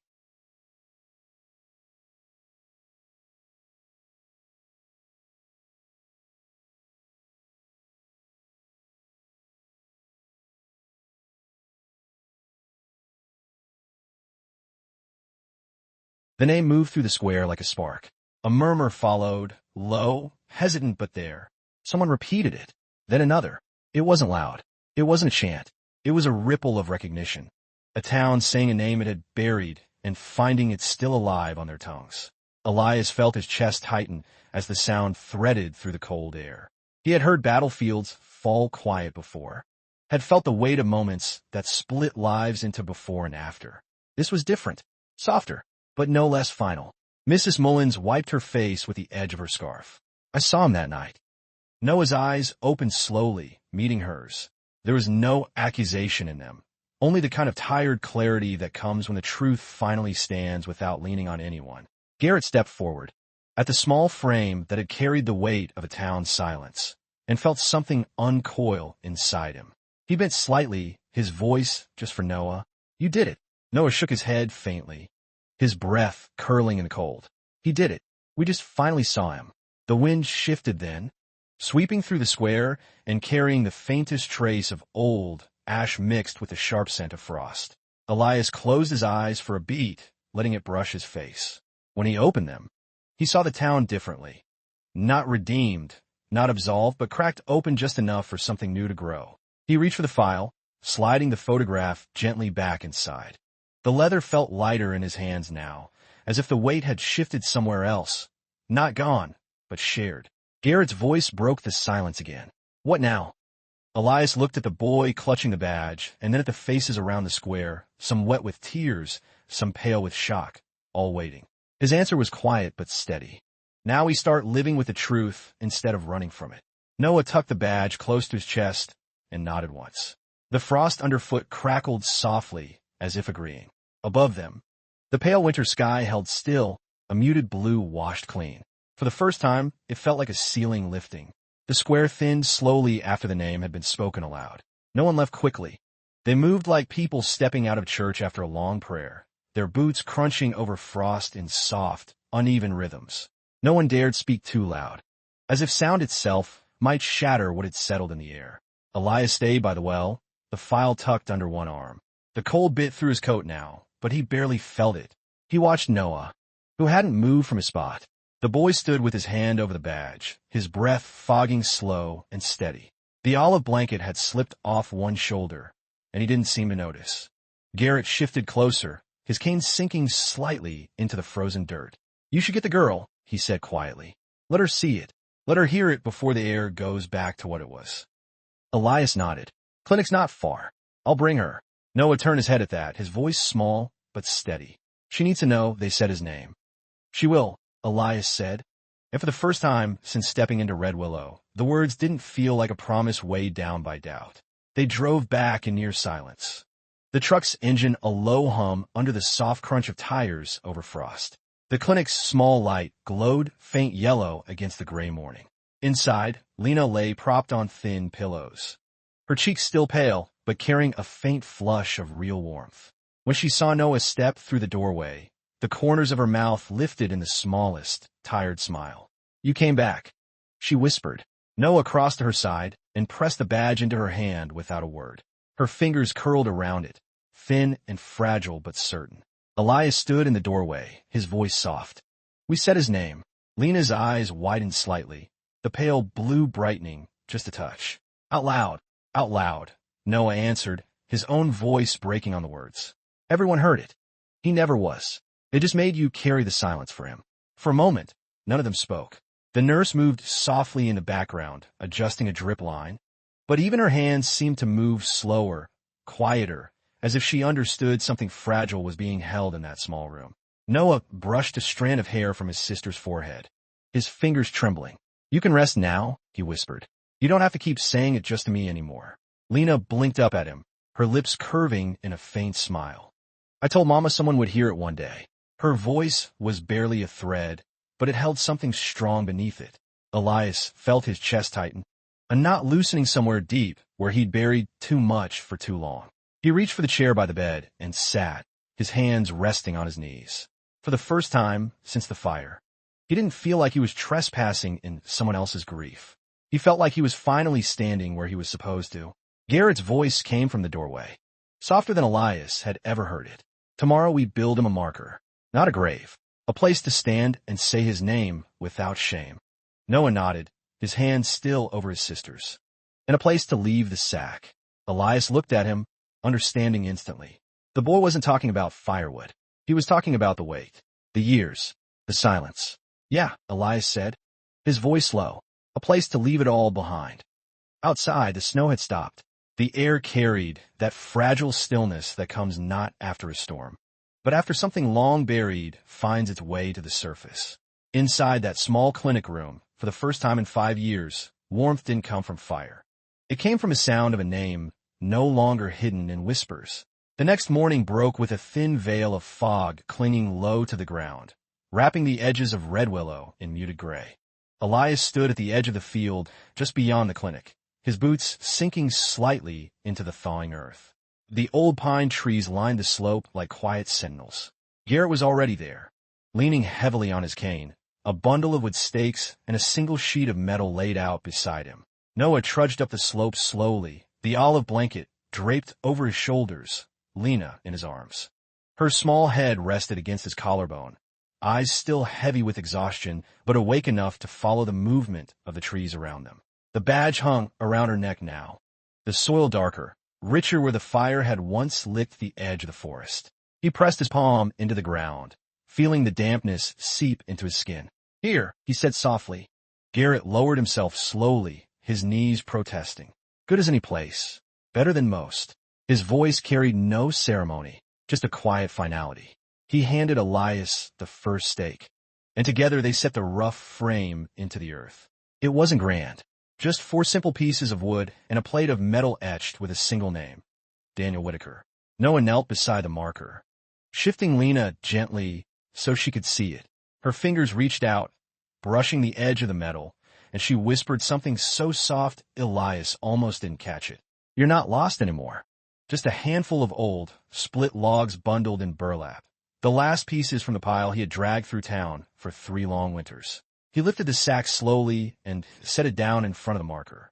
His hands lingered on the rough fabric, fingers brushing the frayed edges. "This was all we had," he said, his voice low but steady. "I thought if I carried it long enough, maybe someone would see us. Maybe they'd hear us." He looked up at the simple marker, his eyes wet but unflinching. "You can rest now. We don't need it anymore." Elias stepped forward and laid his hand gently over the boys. "Warms the ground again." Garrett placed a smooth stone on top of the metal plate, his rough fingers lingering for a second. "Not a grave," he said softly. "A place to stand. A place to remember." Noah mirrored him, picking up a small stone from the edge of the slope and placing it gently beside Garrett's. Lena reached out with her tiny hand, dropping a pine cone next to the stones, her lips curving in the faintest smile. "For him to hold," she whispered. They stood there in the fog, the marker simple against the muted gray of the morning. No speeches, no ceremony, just a boy, a girl, a soldier, and an old welder standing over a name that had finally been pulled out of the ashes. Elias let the quiet stretch. "This," he gestured to the marker, "this is where life comes back to him." The wind moved through the pines then, a low, soft sound that brushed over them like an answer. It carried no heat, no ash, just the first hint of something new settling into the soil. For the first time in 5 years, Red Willow had a place where truth could stand without fear. By the time they made it back down the slope, the fog had begun to lift. Sunlight pushed through in thin, hesitant lines, catching on the frost still clinging to the grass. Elias walked a few steps behind Noah and Lena, his eyes fixed on the small figure of the boy carrying his sister. It wasn't the weight of her body that struck him. It was how carefully he held her, as if the act itself might keep her tethered to the world. Garrett trailed at the rear, his cane tapping softly against the thawing ground. The silence between them wasn't heavy now. It felt like something that needed to be held gently, not filled too quickly. At the edge of the square, the townsfolk waited. Not all had gone home after the marker. They stood in small clusters, their faces marked by something rawer than shame. The butcher had removed his apron, his hands scrubbed but still stained. Mrs. Mullins held a white handkerchief crushed in her fist, its fabric damp. The baker clutched a paper bag of bread she hadn't thought to deliver. Noah slowed as they approached, his steps careful. He stopped just shy of the well, his voice carrying softly but with enough weight to settle over the square. What you do now matters more than what you didn't do before. Mrs. Mullins stepped forward first. Noah's fingers brushed the badge absently, his eyes never leaving hers. He gave a single small nod. One by one, others stepped forward. A man brought a lantern blackened by smoke. An older woman placed a smooth stone, whispering something only she and the earth heard. Each piece was small, ordinary, but in the cold air of Red Willow, they felt like something more, like fragments of a wall finally breaking down. Garrett watched it all, his hand tightening slightly on his cane. They're not fixing it, he murmured to Elias. They're choosing what to carry now. Elias nodded. That's all any of us can do.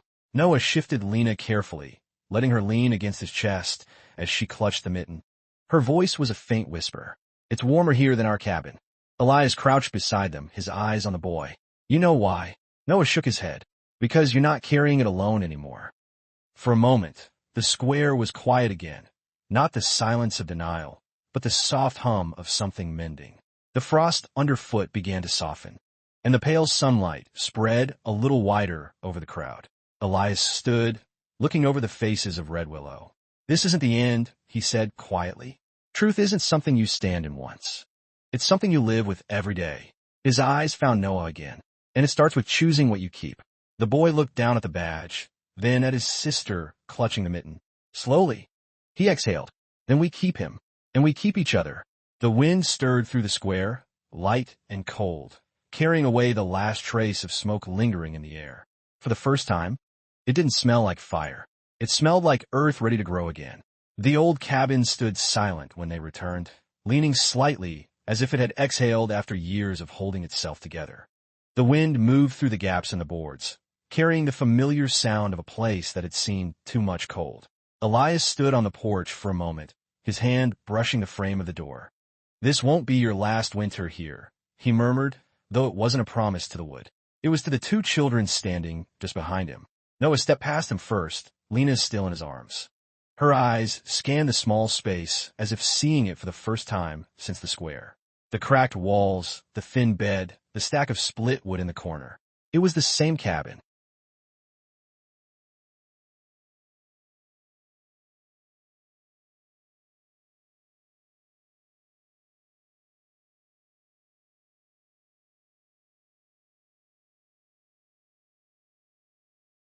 Garrett followed last, ducking slightly under the low frame. He leaned his cane against the wall and let out a slow breath. Looks smaller now, he said softly. It isn't, Elias replied. We just aren't carrying it the same way. Noah lowered his sister onto the bed, tucking the olive blanket around her shoulders. She curled into it, her fingers still holding tight to the mitten. He crouched beside her, brushing a hand over her hair. You're home, he whispered. Lena blinked up at him. It feels different.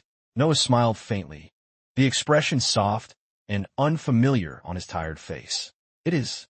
Elias crossed the room and crouched near the small fireplace. The embers from before had long since died, leaving only a faint gray ash.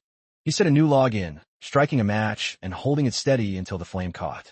The fire crackled softly, the sound filling the small space like a breath drawn in for the first time.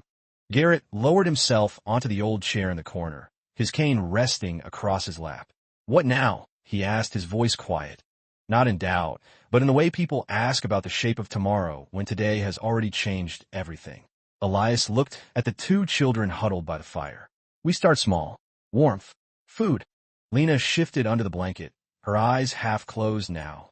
Will we stay here forever? She murmured. Elias glanced around the cabin. The rough walls, the uneven floorboards, the smell of smoke that would probably never fully leave. "No," he said softly, "just long enough to make it stop feeling like a place you had to survive." The girl's lips curved faintly. "We'll rebuild," he said quietly. "Not just this place. All of it." Garrett's voice was low but steady. "Then this is where it starts." Inside the cabin, the fire popped softly, sending a small spray of sparks upward. Noah sat with his back against the bed, his sister curled beside him. His hand rested over the badge on her chest. For the first time in years, the weight of it didn't press down. It anchored them instead, not to loss, but to a name returned and a life still ahead. Elias closed the door against the cold, letting the fire's glow fill the room. The house wasn't warm yet, but for the first time, it wasn't just holding out against the cold. It was learning how to hold light. 2 weeks passed before the first boards were laid. The snow had melted into patches of damp earth, leaving the clearing behind the cabin soft and ready. Elias stood in the mud with a borrowed hammer in his hand. His coat sleeves rolled and boots caked with the thaw. Garrett measured out the frame of what would one day be more than a shelter. "Doesn't have to be perfect," the old welder muttered, his pencil scratching over a piece of wood. "Just has to stand." Noah crouched near a pile of nails, carefully sorting them into an old tin can. Lena sat on a blanket nearby. Elias drove the first nail into the baseboard. The sound echoed faintly off the pines, a sharp ring of steel against wood that didn't feel like building walls, but tearing down something invisible. He straightened and looked at Noah. "You ready for this?" The boy nodded, his small fingers gripping the tin can tight. "Ready to make it ours." They worked slow, his eyes fixed on the grain like he saw something in the wood only he could read. By the time the frame stood, rough and skeletal, the sun had dipped low, turning the clearing gold. Elias set the hammer down and stepped back. The structure was nothing yet, just wood and nails, raw edges and open sky. But in the space between the boards, he could already see it. A roof that didn't leak, walls that didn't lean, warmth that didn't come from desperation. Noah moved closer to the frame, his fingers brushing one of the upright beams. He glanced at Elias. "Will it last?" Elias crouched beside him, his hand over the boys on the wood. "If we build it right, it won't just last. It'll outlive us." The boy nodded slowly, his shoulders easing in a way Elias hadn't seen before. That night, they lit a small fire in the clearing, sitting in a rough circle around it. Garrett handed out cups of weak coffee and thin soup, steam curling into the cool air. Lena held her cup in both hands, letting the warmth seep into her fingers. "This is what home feels like," she said suddenly, her voice quiet but certain. A small sound in the stillness. "Closer's good enough for tonight." The fire crackled, throwing thin sparks into the dark. Noah leaned back against Elias's side without a word. The boy's small weight settling like trust finally finding a place to rest. Above them, the trees swayed gently, and for the first time, the clearing didn't feel like the edge of survival. The slow crunch of boots on thawing ground carrying through the still air. He straightened from the half-built wall, wiping his hands on his coat. Mrs. Mullins appeared first. Others trailed in behind them. Faces Elias had only seen turn away before now, meeting his eyes without flinching. Garrett leaned on his cane, his mouth twitching in something close to a smile, his fingers curling slightly against the cold metal. Lena shifted on the blanket beside him, blinking against the pale light. "Are they here for us?" Noah didn't answer right away. His voice, when it came, was soft but sharp as a breath drawn in the cold. "They're here for him." His hand touched the badge hanging around his sister's neck. Mrs. Mullins stepped into the clearing, her boots sinking slightly into the damp soil. She set a bundle of nails beside Noah without a word. The boy glanced up at her, his shoulders tense. "I can't undo it," she said quietly, "but I can hold a wall." The baker set down her card, pulling back the cloth to reveal loaves still warm from the oven. "You'll need food if you're going to build something that lasts." The weight of what wasn't said heavier than any apology. He nodded once, picking up the hammer again. "Then let's build." They worked in near silence at first, the only sounds the ring of nails, the creak of wood, and the soft shifting of feet over damp earth. It wasn't perfect. The walls leaned more than once, the planks splintered under rough hands and used to building anything but distance. But every time something wavered, someone caught it. Garrett barked instructions from his chair, his voice rough but steady. Elias held beams steady while the butcher hammered. Mrs. Mullins stood shoulder to shoulder with Noah, guiding his small hands as they set the first real wall in place. Lena watched from her blanket, her eyes bright despite the fever still lingering in her cheeks. By midday, the frame had doubled, the skeleton of a roof beginning to take shape. Noah stepped back, wiping his forehead with the back of his sleeve. His breath came in short puffs, his shoulders heaving. Lena's voice floated from the blanket. "It looks like a home." Noah turned to her, his lips pressing together before curving into a small, unsteady smile. "It's going to be." Elias glanced at the gathering around him. The same people who had once stepped around a boy collapsed in the dirt, now standing with hands raw from lifting, faces marked not by shame, but by the first thin lines of redemption. The sun dipped lower, painting the half-built walls in gold. Garrett's cane tapped once against the ground. "A house is wood and nails," he said softly. "A home is when people choose to stay." Noah's gaze moved over the frame, then to the faces around him. For the first time, the clearing didn't feel like the edge of a forgotten town. It felt like the center of something beginning to heal, one beam, one nail, one quiet choice at a time. By the end of the week, the walls stood solid, raw wood catching every pale stripe of winter light. Elias ran his hand over the frame of what would be a window, the rough grain splintering slightly under his fingers. "Needs glass," he murmured, though his voice held more weight than the words alone. Windows meant light. Windows meant you weren't hiding anymore. Garrett shuffled in behind him, cane tapping against the unfinished floor.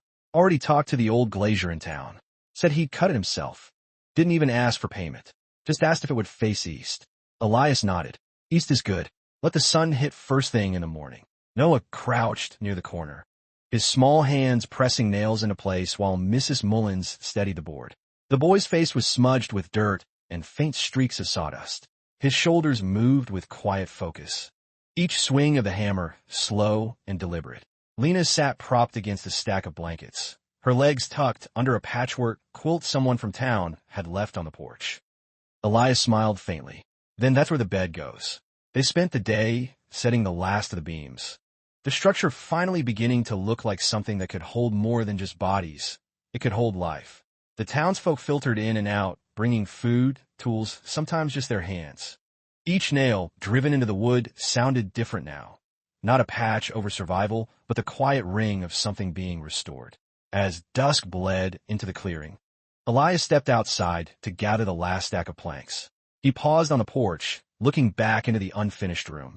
The fire they'd lit in the center cast warm, uneven light over the bare walls. His head tilted slightly, as if listening to something only he could hear.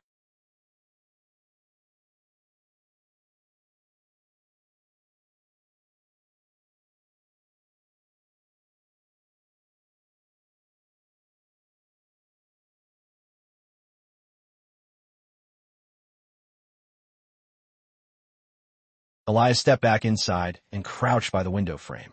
"You know," he said softly, "I think this room is going to hold more mornings than any of us can count." Noah tilted his head, his small hand resting on the badge hanging around his sister's neck. "Then we'll fill them." Garrett let out a low chuckle, the sound like gravel smoothing underwater.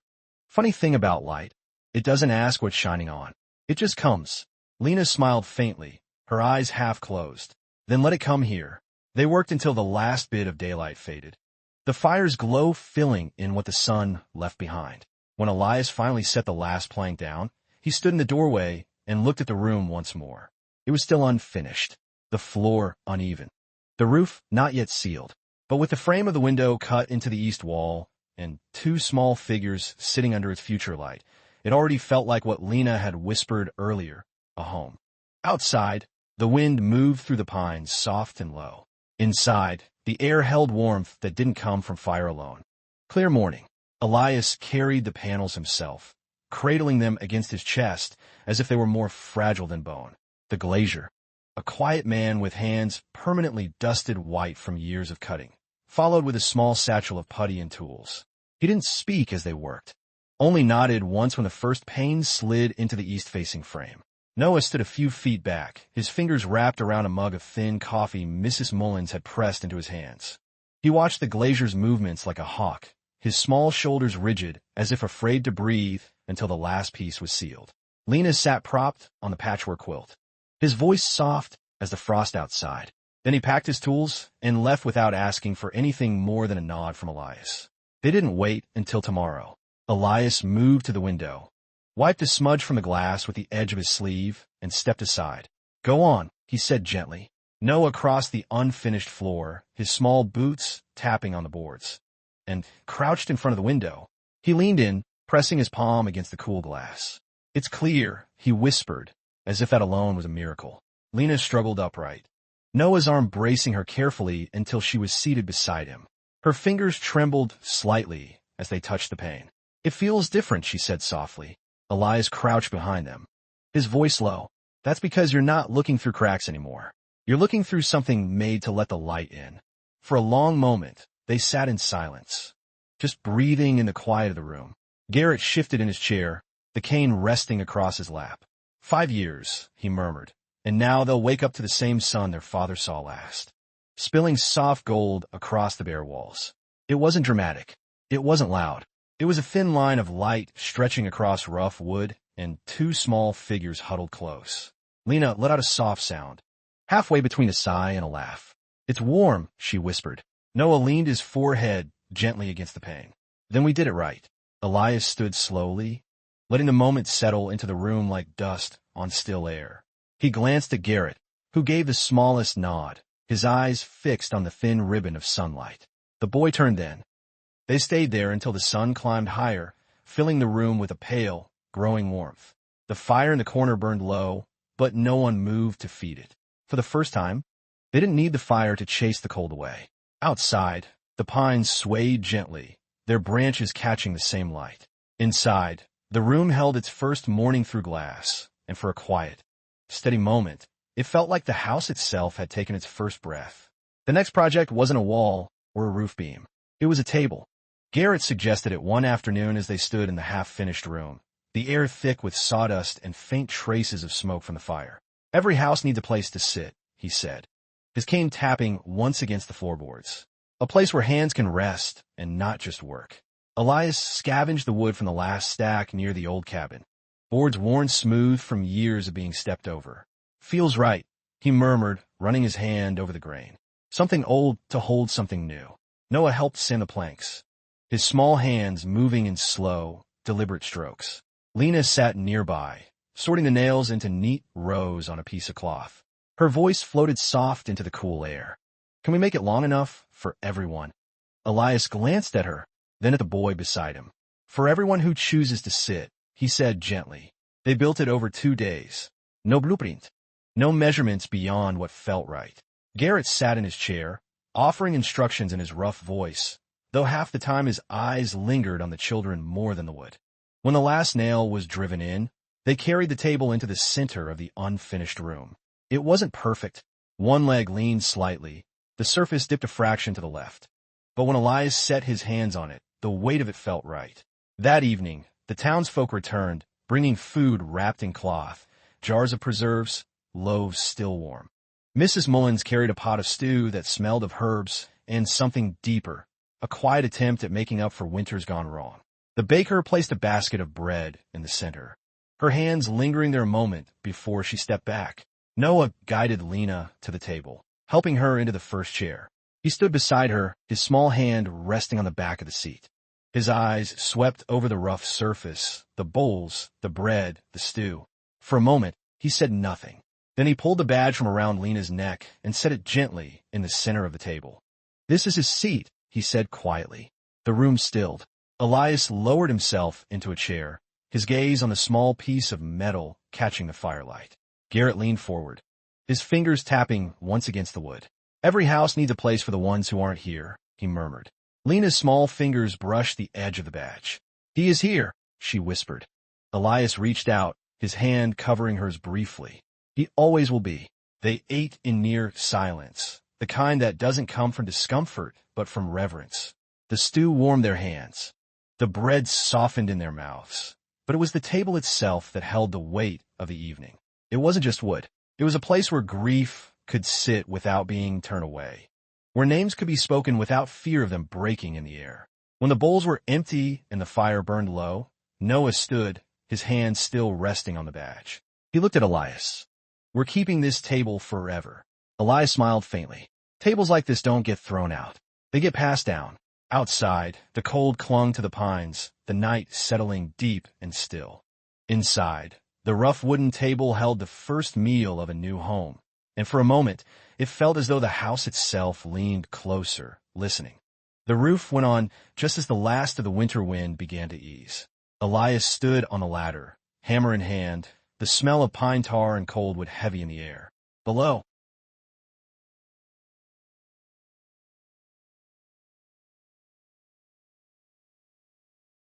Garrett leaned back in his chair, exhaling through his teeth. Now I can keep the sky off their heads, he murmured, his cane tapping once against the packed dirt. Inside, the fire burned low, a thin ribbon of smoke curling toward the ceiling that no longer opened to the gray. The room felt different immediately. Not warmer, not yet, but contained. Safe in a way it hadn't been before. As dusk settled, the townsfolk drifted away in quiet steps, leaving behind blankets, jars of food, and small offerings they didn't speak about, smooth stones, bits of cloth. A few nails left in neat piles. Mrs. Mullins pressed a small oil lamp into Noah's hands before she left. For the dark, she said simply, and her voice broke slightly on the word. When the last set of footsteps faded into the trees, Elias closed the door gently. The sound of it clicking into place was softer than the final nail, but it carried the same weight. Noah stood in the center of the room, Lena curled in the chair beside the fire, her eyes heavy but still watching the roof as if to make sure it stayed. Elias crouched beside her, adjusting the quilt around her thin shoulders. "You're sleeping inside tonight," he said softly. Her lips curved faintly. "It's inside now." He smiled. "It is." Listening to the sound of their breathing settle into the room, Garrett dozed lightly in his chair, the cane balanced against his knee. Outside, the wind moved gently through the pines. For the first time since he'd stepped into Red Willow, the night didn't feel like something to brace against. It felt like something settling, before sleep claimed him. The house held it all, the soft crackle of fire, the slow, even breaths of two children finally safe enough to sleep, the weight of a name no longer buried in ash. Outside, the night folded gently around the clearing, and for the first time in years, the darkness wasn't heavy. It was simply night, and they were simply home. The thaw came slowly to Red Willow, creeping in through soft patches of earth and the first timid shoots of green pressing against the cold soil. Elias stood on the porch of the new house, his hands braced on the railing they'd built from leftover planks. The wood was still rough under his palms, but it held. Behind him, the sound of quiet laughter, a sound the walls had never held before, drifted through the doorway. Noah stepped outside, wiping sawdust from his fingers onto the hem of his shirt. His eyes swept over the clearing, the pines, the faint trace of the old cabin still visible beyond the trees. "It smells different," he said softly. Elias nodded. "That's spring." He glanced at the boy. "First one, that belongs to you." Lena appeared in the doorway, leaning against the frame. Her legs were still weak, but the new braces the clinic had provided let her stand longer each day. The badge hung loose around her neck, clinking softly against the wood as she shifted. "Is it going to stay?" she asked, her voice quiet. Elias turned toward her. "What?" "This feeling." Her fingers brushed the edge of the frame. "Like we don't have to run anymore." For a long moment, Elias didn't answer. He looked at the boy beside him, the girl in the doorway, the simple house behind them built from the hands of people who once turned away. He let the silence stretch just long enough for the weight of it to settle in his chest. "If you keep choosing it," he said finally, "yeah, it'll stay." Garrett joined them a moment later, cane tapping softly on the new porch boards.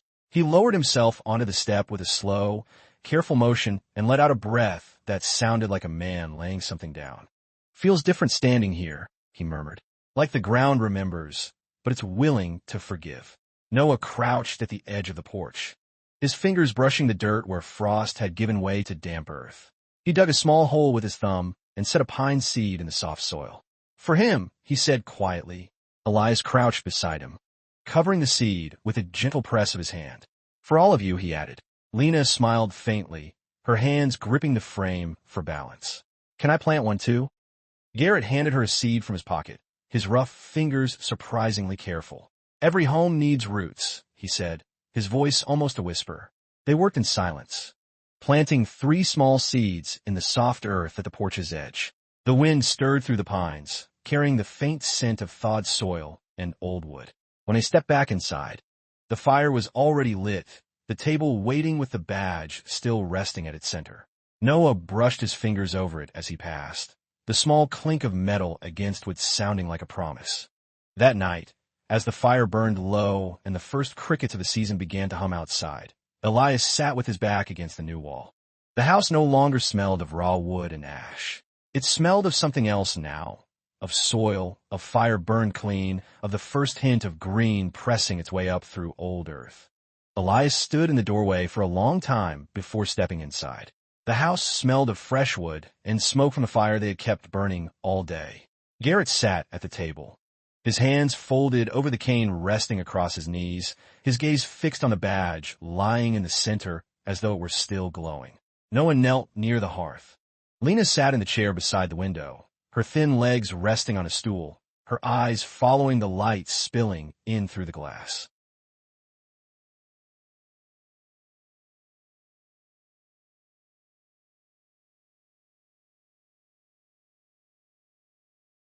Elias crossed the room and set the last piece of trim into place. The soft scrape of wood against wood echoed like a closing chapter. He let his hand linger on the frame, wiping his hands on his worn shirt. His gaze drifted to the table, to the badge resting there, and then back to Elias. What happens now? Elias crouched beside him, the firelight painting his face in warm gold and shadow. Now you live in it. You fill it with mornings and nights, and everything in between until the walls know your names better than the old ones. The boy's fingers brushed a stray chip of wood from the floor. And him. He nodded toward the badge. Elias's voice softened. He stays. Not in this metal. In you. Lena's quiet voice broke the silence. Mama used to say a house remembers the hands that build it. She tilted her head toward the window, the faint line of planted seeds just visible in the dusk. The townsfolk filtered in slowly, not with fanfare, but with quiet steps, bringing bread, soup, and their own hands to rest on the wood. No one spoke of the fire, or the years of silence, or the weight that had been carried too long. They spoke of small things, the sound of the creek thawing, the first hint of green on the hill, the way the new roof didn't creak even in the wind. When the bowls were emptied and the fire burned to embers, Elias rose. He walked to the table, lifted the badge, and held it in his palm. The metal was warm from the heat of the room, from all the hands that had brushed against it. He turned to Noah and placed it gently in his small hand. This isn't a weight anymore, he said softly. It's a name. Keep it the way you keep light in a window. Noah closed his fingers around it slowly, his lips pressing into a thin line that curved, almost, into a smile. Outside, the wind shifted, carrying the scent of new earth through the pines. Inside, the house stood steady, holding the warmth of fire and the quiet heartbeat of a home no longer defined by loss. Later, when everyone else had gone, Elias stepped out onto the porch alone. The moonlight touched the 3 small mounds of soil where seeds had been planted. He crouched and pressed his hand to the earth. "Stay," he whispered, not to the house, not to the ground, but to the moment itself. Behind him, the soft sound of Noah's footsteps came, followed by the lighter tap of Lena's braces. They didn't speak. They simply stood beside him, 3 hands resting on the same stretch of soil. In the cool night air, the new house breathed with them, holding everything they chose to keep and everything they were finally able to set down. The house at the edge of the pines never became a monument. It was just wood and glass and the soft hum of life settling into walls that had once known only silence. But if you stepped close on a still evening, you could hear something in the way the floor held footsteps, in the way the windows caught the first morning light. It was the sound of people choosing to stay. Elias sat on the porch long after the fire had gone out, listening to the quiet that no longer carried weight. Inside, 2 small breaths rose and fell in unison, a badge resting on a windowsill where the dawn would touch it first. He exhaled slowly, not as a soldier, not as a man making amends, but simply as someone who had learned what home really meant. Not the place you return to, but the people who let you. And maybe that's what healing really is, not erasing the fire or the years of carrying too much, but finding hands steady enough to set it down with. If you've ever carried something alone for too long, or if there's a name you haven't spoken out loud in years because it hurt too much to hear, tell me in the comments. Tell me so I can hold it with you for a while. Sometimes, healing begins with one person willing to listen and one voice brave enough to break the silence.